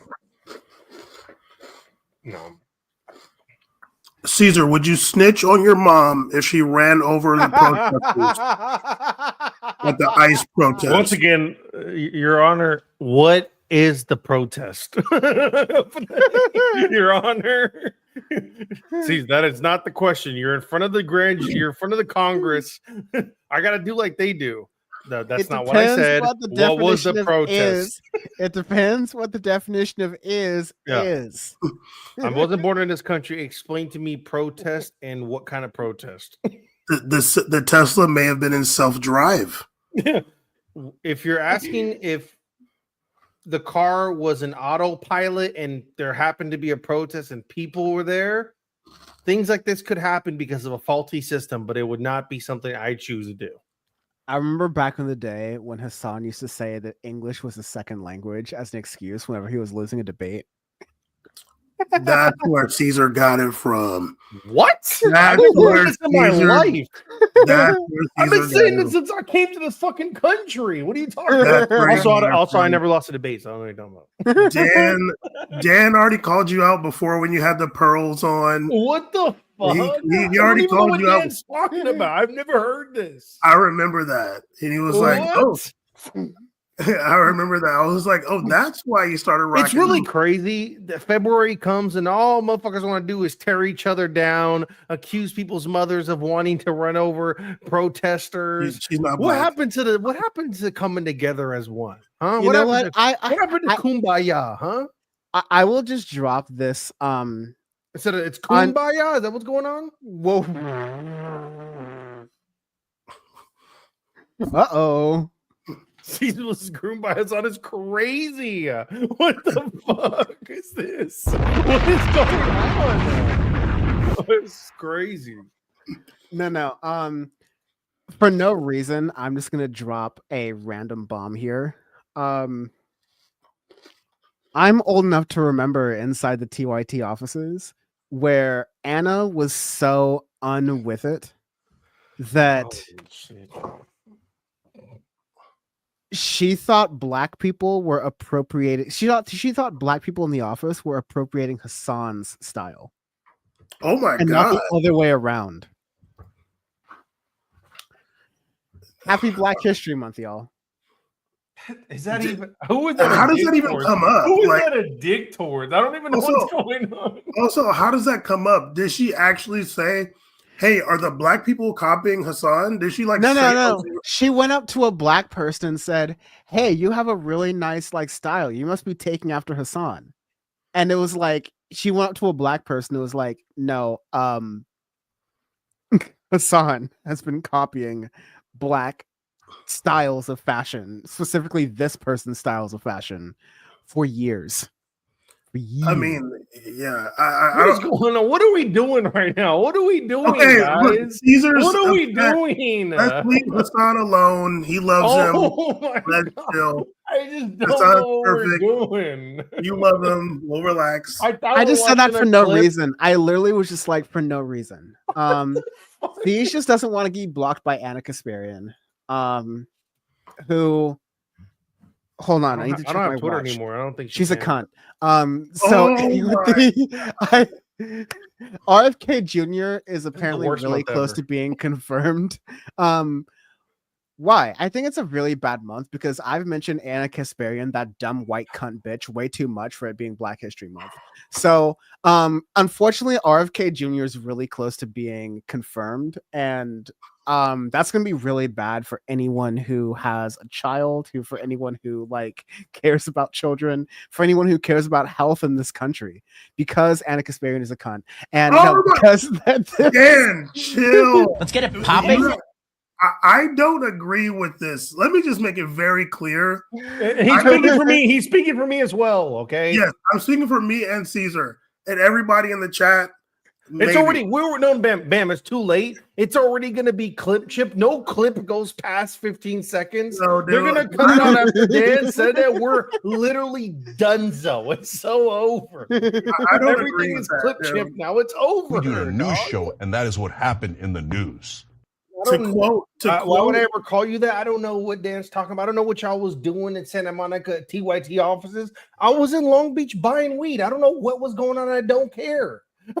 I don't I- care. to And I quote- don't think you're a C word. I'm sorry he's saying this. To quote Death Proof, I Not very nice, resemble those comments. Yeah. My. My N word.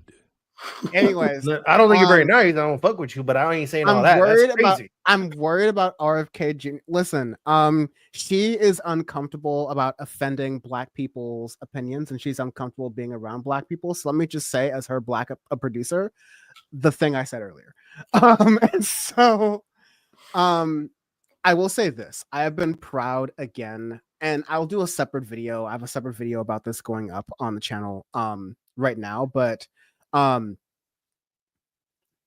people outside the Democratic Party, only the Democratic Party is just like barely starting to wake up to what's actually happening, what the urgency of the moment.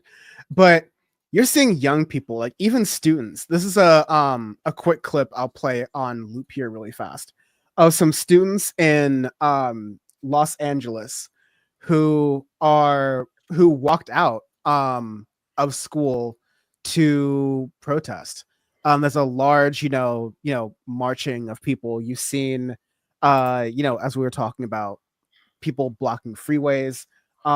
It's been a really good showing just to make sure that, people don't want any involvement with ICE. They don't want to help ICE. They don't want to support ICE. You're even seeing cities like Chicago, cities like Los Angeles kind of standing up and saying, we're not going to devote our resources to helping ICE. I don't see a lot of cities that are actively sabotaging ICE, but you're definitely seeing a lot of cities who are like blocking them or refusing to help them with their operations. So I enjoy seeing that local resistance for sure. I'm glad I'm in this state where that happens.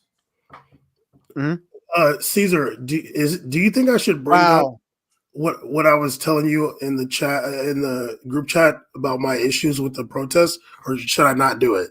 It's not time. Okay. Honestly, like being very real, like not even trolling. Let's wait a little bit. We can have discussions about how things go down later. Okay. Well, I'm obstructing the movement. I'm gonna try to hit up a protest this weekend. Okay. I was out there in the streets last Trump administration. And I remember we were marching, and there was a black dude that was like, like, what are you guys marching for? We're like, about the kids in cages, like immigration or whatever. And he's like, oh man, like, what? He's like, they should just come here legally. Like, what the fuck? Like, they should just come here legally. And he was black. And I really wanted to call him a word. I just wanted to say it to him. It's Black History Month, so I'm not going to drop it. But I really wanted to drop a hard R on him. My N word.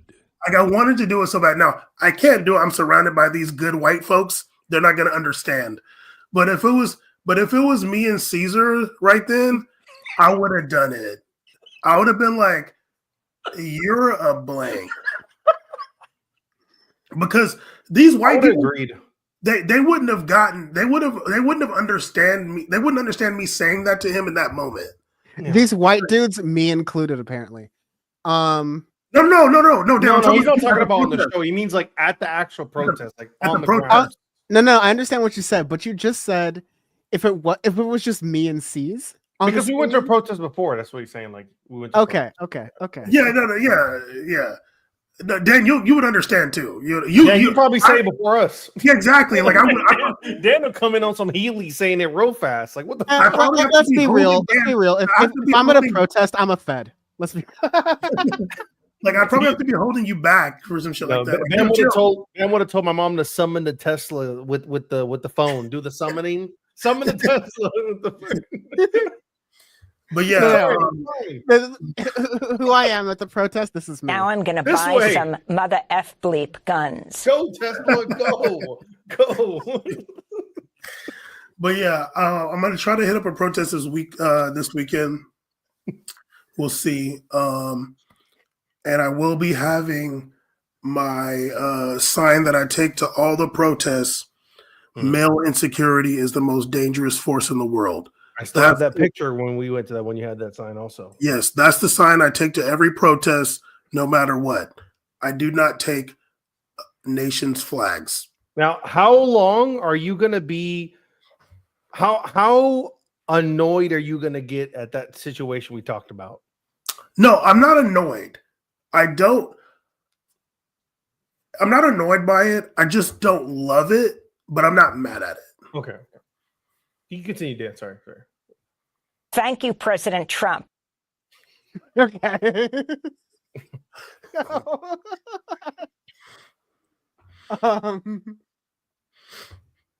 God. And Lately, the War and Peace Report is all war. That shit is very sad. It's just all the War and Peace Report is just all war. I'm like, damn, Amy, fuck. No. Welcome back to Democracy Now! The war, bro. Fucking hell. You know, honestly, it's better than it was when it was the pandemic report. Like when she was saying the pandemic, like that shit was depressing, dude. Like, this War and Peace Report is straight war, dog. I'm like, at the end, they're like, all right, well, that's it. I'm like, that's it. You didn't send me one good thing. No squirrel, no squirrel video. On she's like, okay, she's like the war report, Gaza, Ukraine. She's like in the peace report. Oh, some kids got shot up in Sweden. Oh shit. Yeah, I was like, yeah, they were talking about like there was a shooting in Sweden. I'm like, what the fuck is going on? Damn, I was brushing my teeth like, oh goddamn, this shit's tough right now.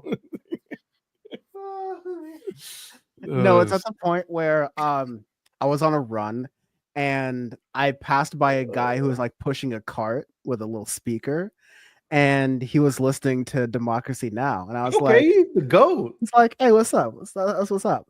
And I was like,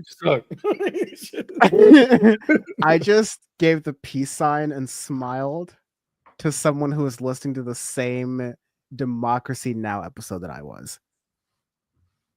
I'm depressed. No, you see, this is a cry for help. You had hope for a second, because that's gonna make anybody feel good. Like, damn, we're both listening to Democracy Now! Maybe usually when I walk by someone on a speaker, they're listening to some goddamn horrible conservative freak shit on there. It's nice that it was Democracy Now! I was like, oh, that's cool. And Thank you, like, President Trump. Yeah. Or they're listening to like Little Darky or something like. Yeah. Or they're listening to some jungle beats or whatever, and you're like, what the hell is this? Peekaboo. Dan is just throwing everything out there. Dan said, "Stream Deck, I got you." Can you get an Emma Bleach drop? I wish. Bird flu. That's probably what I got right now. Yeah, because we have no CDC, because we don't have government agencies communicating to each other. Bird flu, which has been spreading from birds and to other animals, including mammals, which last I checked, humans are one of those. No way. No way. Oh, are you serious, man? Oh, that sucks. But you know, with no treatment, with no, person even potentially even acting head of the Health and Human Services. I'm trying so hard to not do the voice.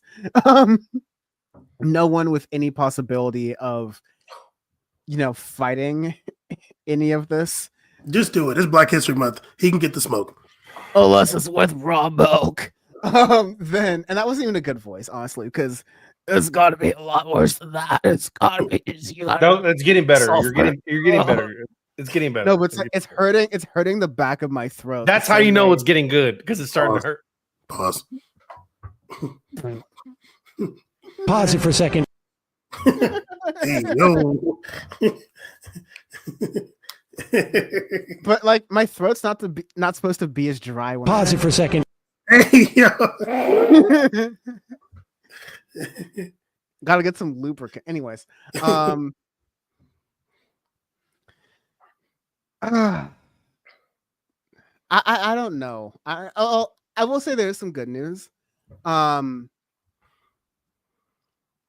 Sorry, not safe for work warning. This might be a little bit pornographic, but for the second time in as many years, Mitch McConnell has fallen. Didn't he like double fall or something? What happened? Don't call it a double fall. Don't call it a double fall. Don't call it a double. Bam's like, didn't Mitch McConnell hit the Double Dare 2000? Didn't he do a somersault? Like, what the fuck? Don't call it a double fall. Did Mitch McConnell hit the gritty? Gabby wrote in the chat, in love? That was great. Didn't he double fall in love? Yeah, that's what happened. Yeah, my boy Mitch fell in love. Unfortunately, I can't find any video. And this is supposed to be Mitch McConnell's last term. I want folks to remember that unlike most senators, Mitch, the governor of, I believe it's South Carolina, or no, it's Kentucky, I believe. Mitch McConnell? Yeah, he's Kentucky. Sorry, Kentucky, right? Yeah. Yeah. The governor of Kentucky is not allowed to appoint his replacement. Only Mitch McConnell gets to choose from like a list of successors to choose the replacement. This is a law that was This is passed democracy. This in is democracy, Kentucky man. specifically. This is so democracy. That, it's like, there's no particular reason, but if you happen to be the senior senator from Kentucky, the governor can't replace you. It's just a random, it's just, it's a country. We have laws, but there's some specifics here and there. Hey, leave it up to the states. Leave it up to the states. It's 50 states. We all do it differently. We all come together and it's gonna be 51. Who knows who it's gonna be? That was supposed to be the good news. Also, while your eggs are going up, 10,000 workers at King Soopers, which is a Kroger-owned supermarket chain in Colorado, are striking. 77 grocery stores are being closed as the time of recording that we're speaking. And this is the first big strike of Trump's second term. So the Costco strike got averted through some last ditch negotiations. So we'll see. That's a good point. If it's good for the workers, and then I hope it worked out what they wanted. My hot take is that Costco's DEI decisions were more about that strike than they were about trying to one up Target, because I think Costco, they're still living in a $1.50 hot dog land. Like even Wiener Schnitzel is out of that world, right? So they're living in their own world, right? Costco doesn't pay no never mind to whatever Donald Trump is doing. Costco, much like assassins or the sex work industry, as long as there are people on Earth, this is going to be in business. You need assassins, you need sex workers, and you need Costco, and that's pretty much society right there. And some plumbing and some people to do the roads, and you're good. We have a donut in the chat. You want to read it? Oh hell yeah! Logan Hill with 10 says, just joined the stream, so sorry if you covered already, but thoughts on the 50501 protest yesterday, try to get an organizer on. That's a good idea. I need to do a better job about booking organizers, and I have some journalists in the back pocket to do, because I'm kind of thinking about in a journalism sense, but I think we should be paying more on the left in general. This is a criticism of myself included, to the people on the ground doing this work. But the 50501 protest, for people who didn't know, it was meant to be 50 states, 50 capitals, or 50 protests one day. Basically, one protest in every single United States state capital against all of these different Trump executive orders. I think you've seen some really exciting stuff going on, especially in Washington, D.C., where you're seeing literally blocking the doors, trying to prevent certain Elon Musk and Trump doggy style lackeys. I'm not going to call it Doge, because that just makes the price go up, so I'm just going to call it random names here on out, even if it gets us demonetized. But you're getting people trying to block these lackeys from getting into the doors of all these different places that have ever wronged Elon Musk, be they the Corporation for Public Broadcasting, which is barely a government entity, but allows NPR and PBS to run. And you know, everyone's like, "Oh, NPR and PBS sucks." And then when Tiny Desk goes away, we're all gonna miss it. National Petroleum Radio. One of Bam's most correct disses on me is in my bad news video, which, other than that point at the end, ages like a very fine wine. But I made a video in 2020 about like overconsumption of news and getting past that to do local organizing and getting involved in your own spaces, because that's a better use of your political brain, your mindset. And I said that good starting points for news might be PBS and NPR. I was wrong about that one. I was wrong about that one, and Bam was right about that one from the start. So that part of the video did not age well, but all the other messages I think are pretty good. I'm not saying NPR is bad. I just call them that because it's funny and accurate. But I also don't watch it or listen to it.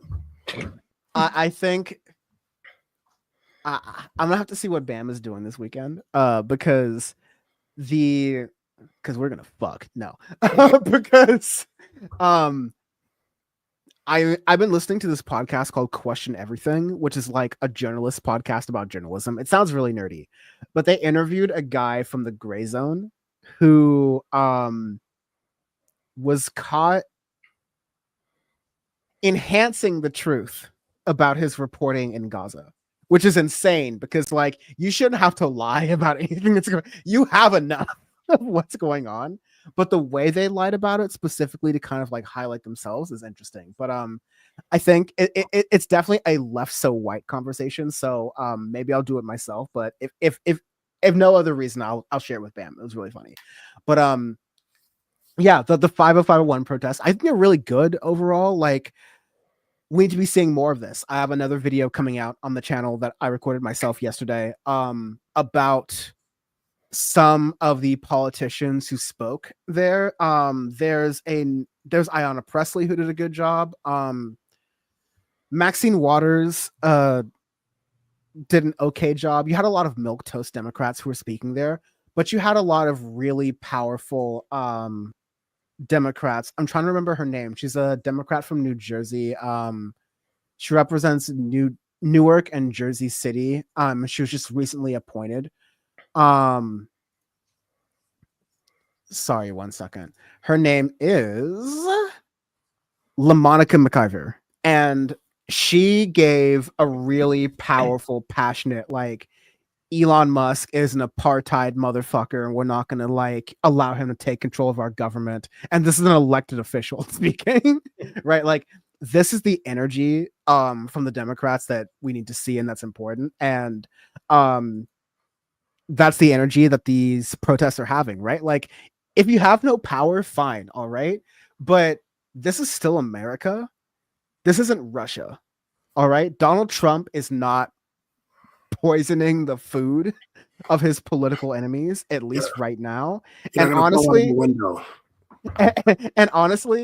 as Bam and I and Ceez and I have like said many times on the show, America ain't built like that anymore.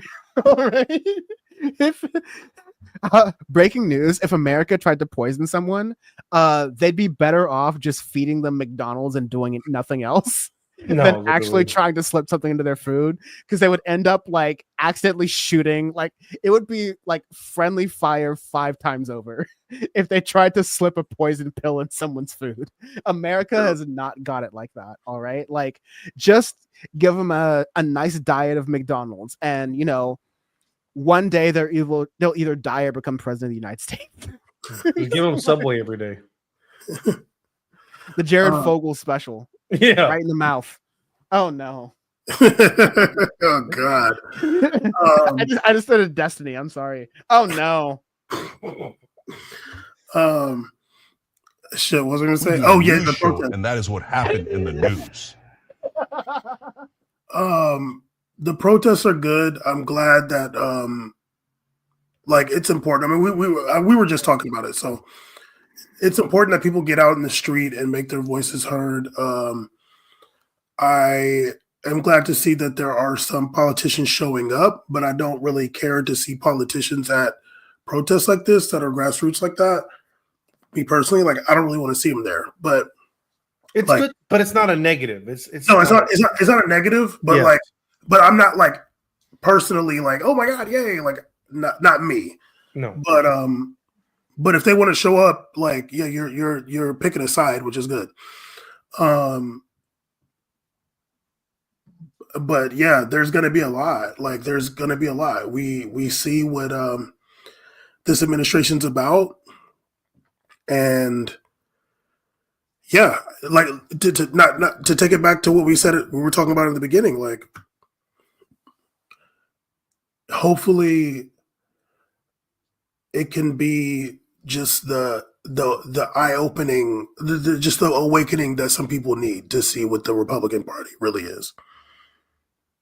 I think it's weird, right? Like, I think it's happening with some of the,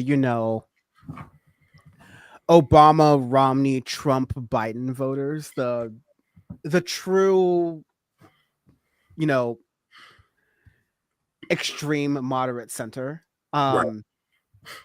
Logan Hill again. And thank you for the membership saying, thanks, Bam, you're right as usual.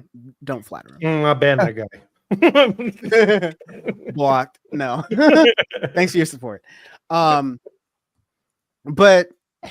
that's the thing, is that I have been firmly, and Warpath Dan has been firmly on the team of, I'm not trying to convince people who voted for this.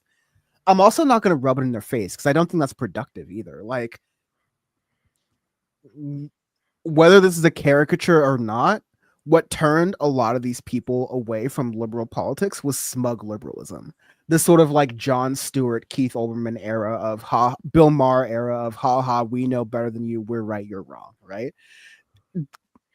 Sitting in there was also a lot of, racial resentment and social and class resentment, absolutely. But there is that wonder, there is that question of, okay, there's definitely going to be a bunch of people who are just like done with the two-party system, who will, you'll talk to them, they'll be like, yeah, of course I knew Trump was terrible, but I also knew Kamala Harris was just going to be a slower version of this. So I decided to take and get out of the system completely. And again, like, I'm not going to be in the place of trying to shame people who, oh, you're in Dearborn, Michigan, and you're a Muslim and you didn't vote at all, or you voted for Trump. Like, I said what I said before the election, and so now it's just reap and sow, all right? But I, as smug as fuck as I am, as much as I love rubbing people's noses in it as I do, I don't see it as useful politically to do that. With regular people, I think if they're stubborn, you do the J.R. Jackson, the show and tell. You're like, okay. There's a TikTok account I follow, and all the guy does is every single day he posts one TikTok where he goes to a new grocery store, convenience mart, grocery outlet, Dollar Tree or whatever, and he's like, I'm gonna keep going into these stores until I find $3 eggs. And just every single day he posts this TikTok, and sometimes he finds $5 eggs, sometimes he finds $9 eggs, sometimes he finds $13 eggs, and it's just like, that's the kind of stuff that's actually going to work.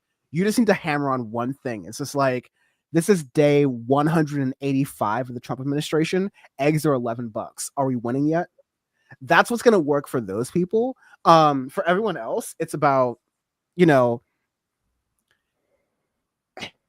and I've tried to really sit with this, is that, like, is it a privilege to say organize in your community? If you are, like a number of our guests are, a number of our audience are, if you're in a red state and you don't really have much of a community to speak of, your community is hostile. And if you're in a red state, like, understand that there are other leftists like you that are just like not as visible because they are in those same conditions, and there's still, organizing to be done. And maybe that doesn't mean march into, Main Street against some fascists, because maybe they'll outnumber you and outgun you. But if you're able to do things online to agitate them in a way they'll never discover you for, you do that as well. And if you're in a rural area and you're constantly complaining about these people around you who, you get along with, and sometimes, and maybe you even have a beer with them, but they're saying all this racist stuff, then hey, maybe it's on you to start having these conversations, right? But there's something for everyone to do at this time and at this moment. And it's all about like figuring it out and actually being serious about it and not trying to, have a beer with fascists, but fighting and deconstructing fascism and revealing to people what's going on. Cheers to that. Go ahead, Caesar. I think, we kind of touched on it earlier. I think we did a really good job today of messaging how to communicate to people, especially with consumption of media and news right now. And this is not even a diss towards Amy. I'm just saying, Amy, them goddamn the War and Peace reports is really bumming me out lately. That's my morning. Now I'm routine, going to buy some mother F bleep guns. That's how I feel after brushing my teeth. I be feeling like that. I'm like, damn, girl, I'm so angry now. No, it is really important, I think, to definitely I mean, I don't know about everybody else, but I a long time ago stopped consuming as much updates and news on Twitter, like a long time ago. That is a dark hole that no one deserves. Blue Sky is a really nice time right now because, people are arguing and, vitriol can still find its way within the algorithm. But the conversations there are a lot more intellectually stimulating, I'm finding. Whereas on Twitter, it's like Stake.com. Gambling, crypto, right-wing propaganda, nudes, right-wing propaganda, crypto, nudes. Crypto. Yeah, like link in bio, crypto, .eth is very prevalent in that space. Yeah. I think if you're looking for that space, so I think Blue Sky has really good conversations about. If you're looking for a place where you can like look at discussions and things, Blue Sky is a lot less insane, and I think it's a better place to go to. I wouldn't say it's as fun as like peak Twitter, of course not at all, but that's just because that's like the Americans cynicism in me, not like in terms of like consuming media and news. I would definitely recommend to go. I will push back very quickly in the sense that like it reminds me of old Twitter.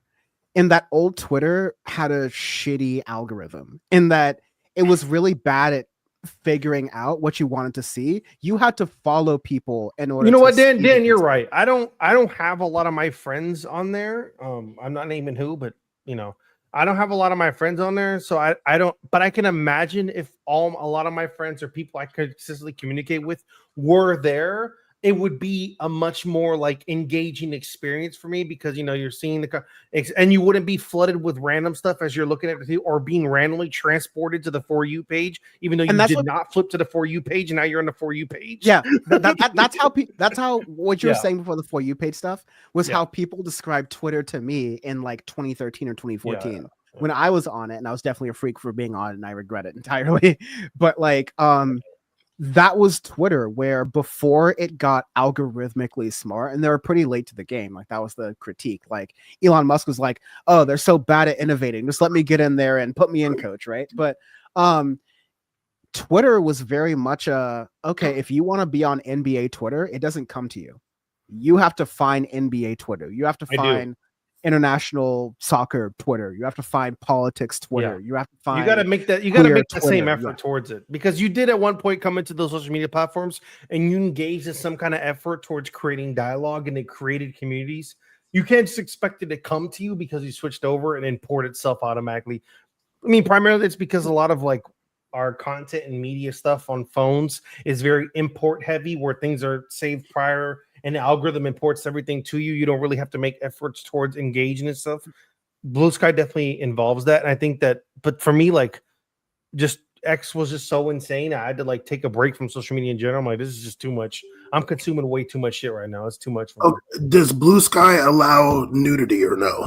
Yes, they do. Oh, extremely. Yeah. It's it's nudity on there.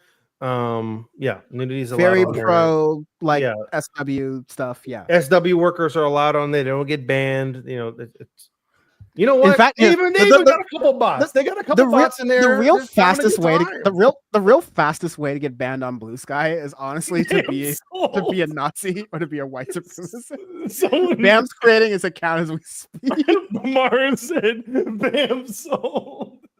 Folks, we got to end the show early because Bam is Yeah. going to work tonight. I literally tried for months, made all kind of random references. I did all my sneak attacks. I was like, hey, I even made a comment like a couple weeks ago to Bam. I was like, damn, like Blue Sky really don't got that many funny people on there. I need some more funny people on there. He's like, nice try to try to get me on there.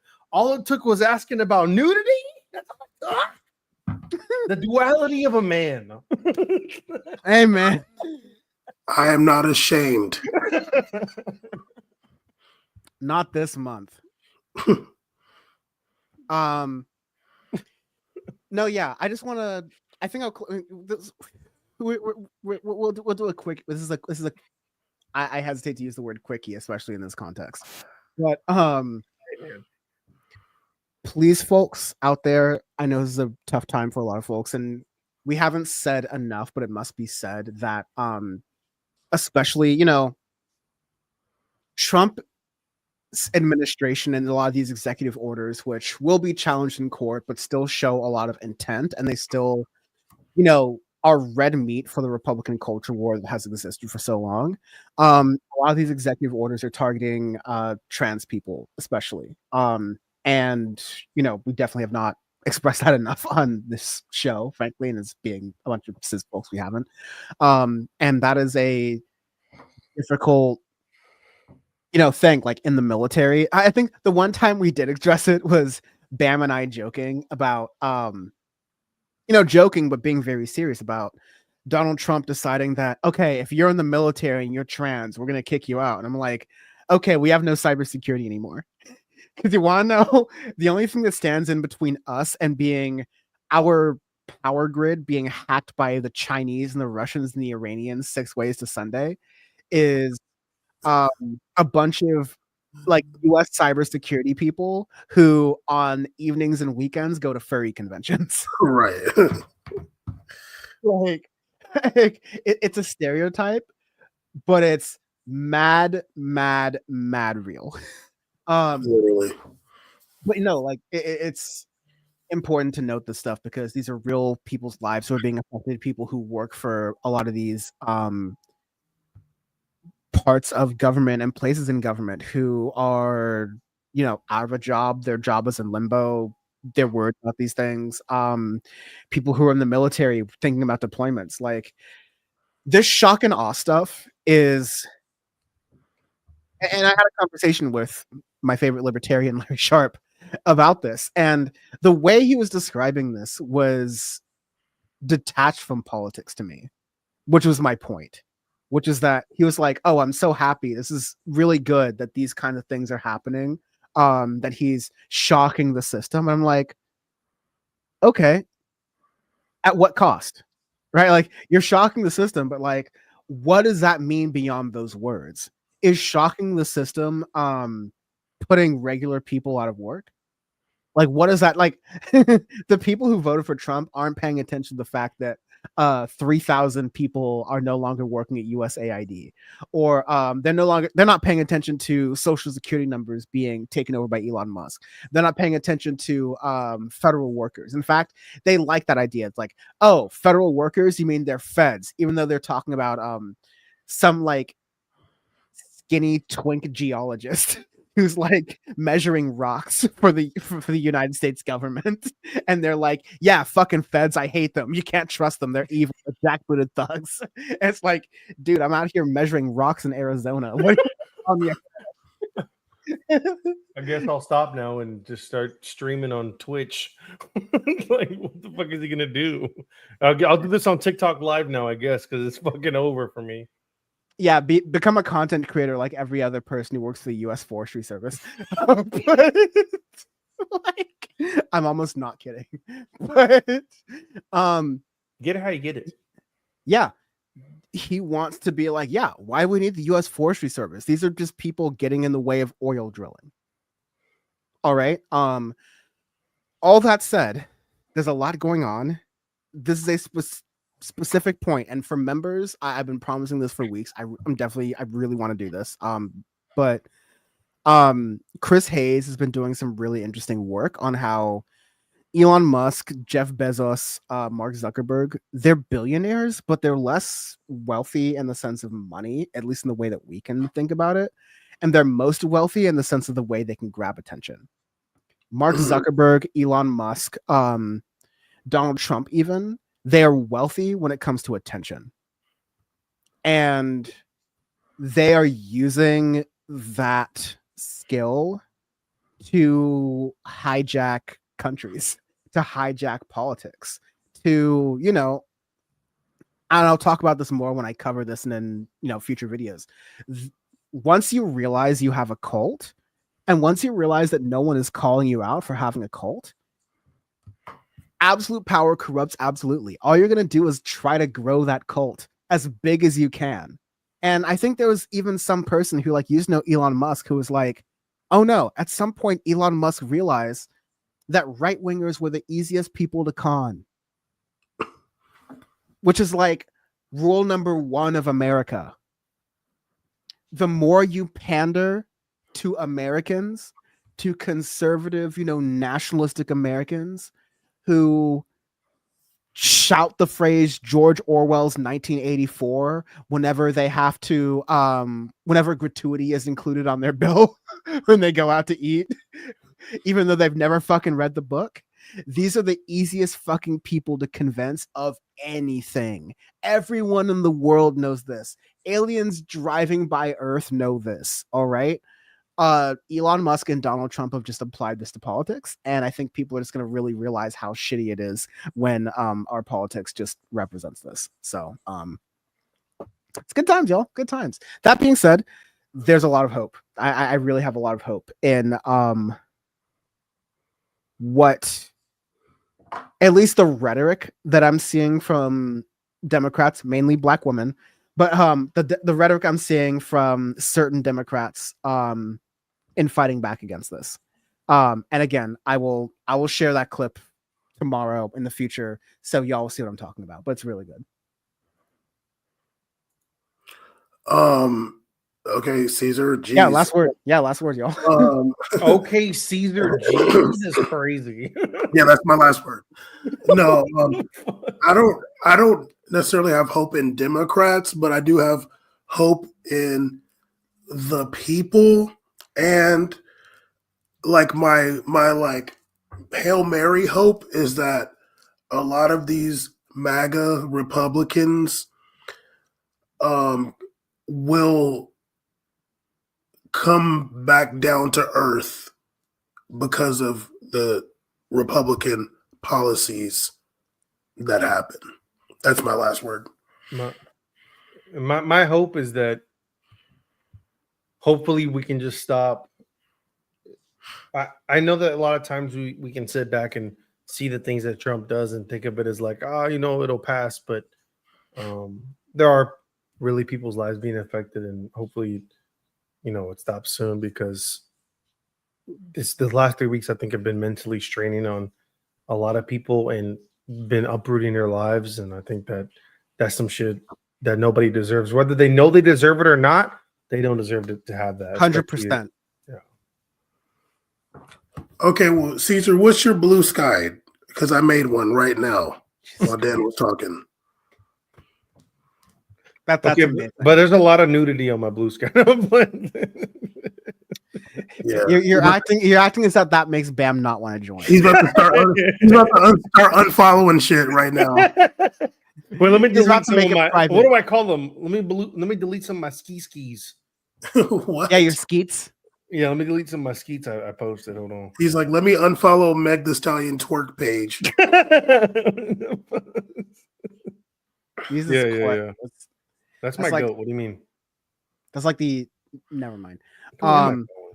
To that point, one thing you had said was that, like, just to be clear, Bam, I don't have faith in the Democratic Party, but acknowledging that there are only a certain amount of, you know, there is no real systemic opposition set up today against the Republican Party.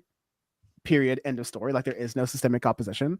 But if there was, it would take shape within the skeleton of the Democratic Party. The new DNC chair, whoever got elected, I've seen his first video. It's not looking good. Ken Martin.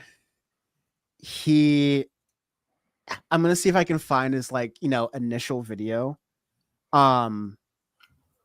Announcing that like he's elected to the DNC. It's really not inspiring to say the least. And he's someone who has said repeatedly in the past that well, I'll just like put it right here. Full mast. Ken Martin, the new head of the DNC, had said, quote, "From the river to the sea," unquote, is a chant used by extremists to support the destruction of Israel. It is appalling to embrace this rhetoric in this statement, which also doesn't even acknowledge the slaughter of Israeli and American civilians. This is disgusting at Twin Cities DSA. So this is like, him calling out the Minneapolis, St. Paul, Twin Cities DSA chapter, Democratic Socialist chapter for, I assume, some pro-Palestinian rhetoric.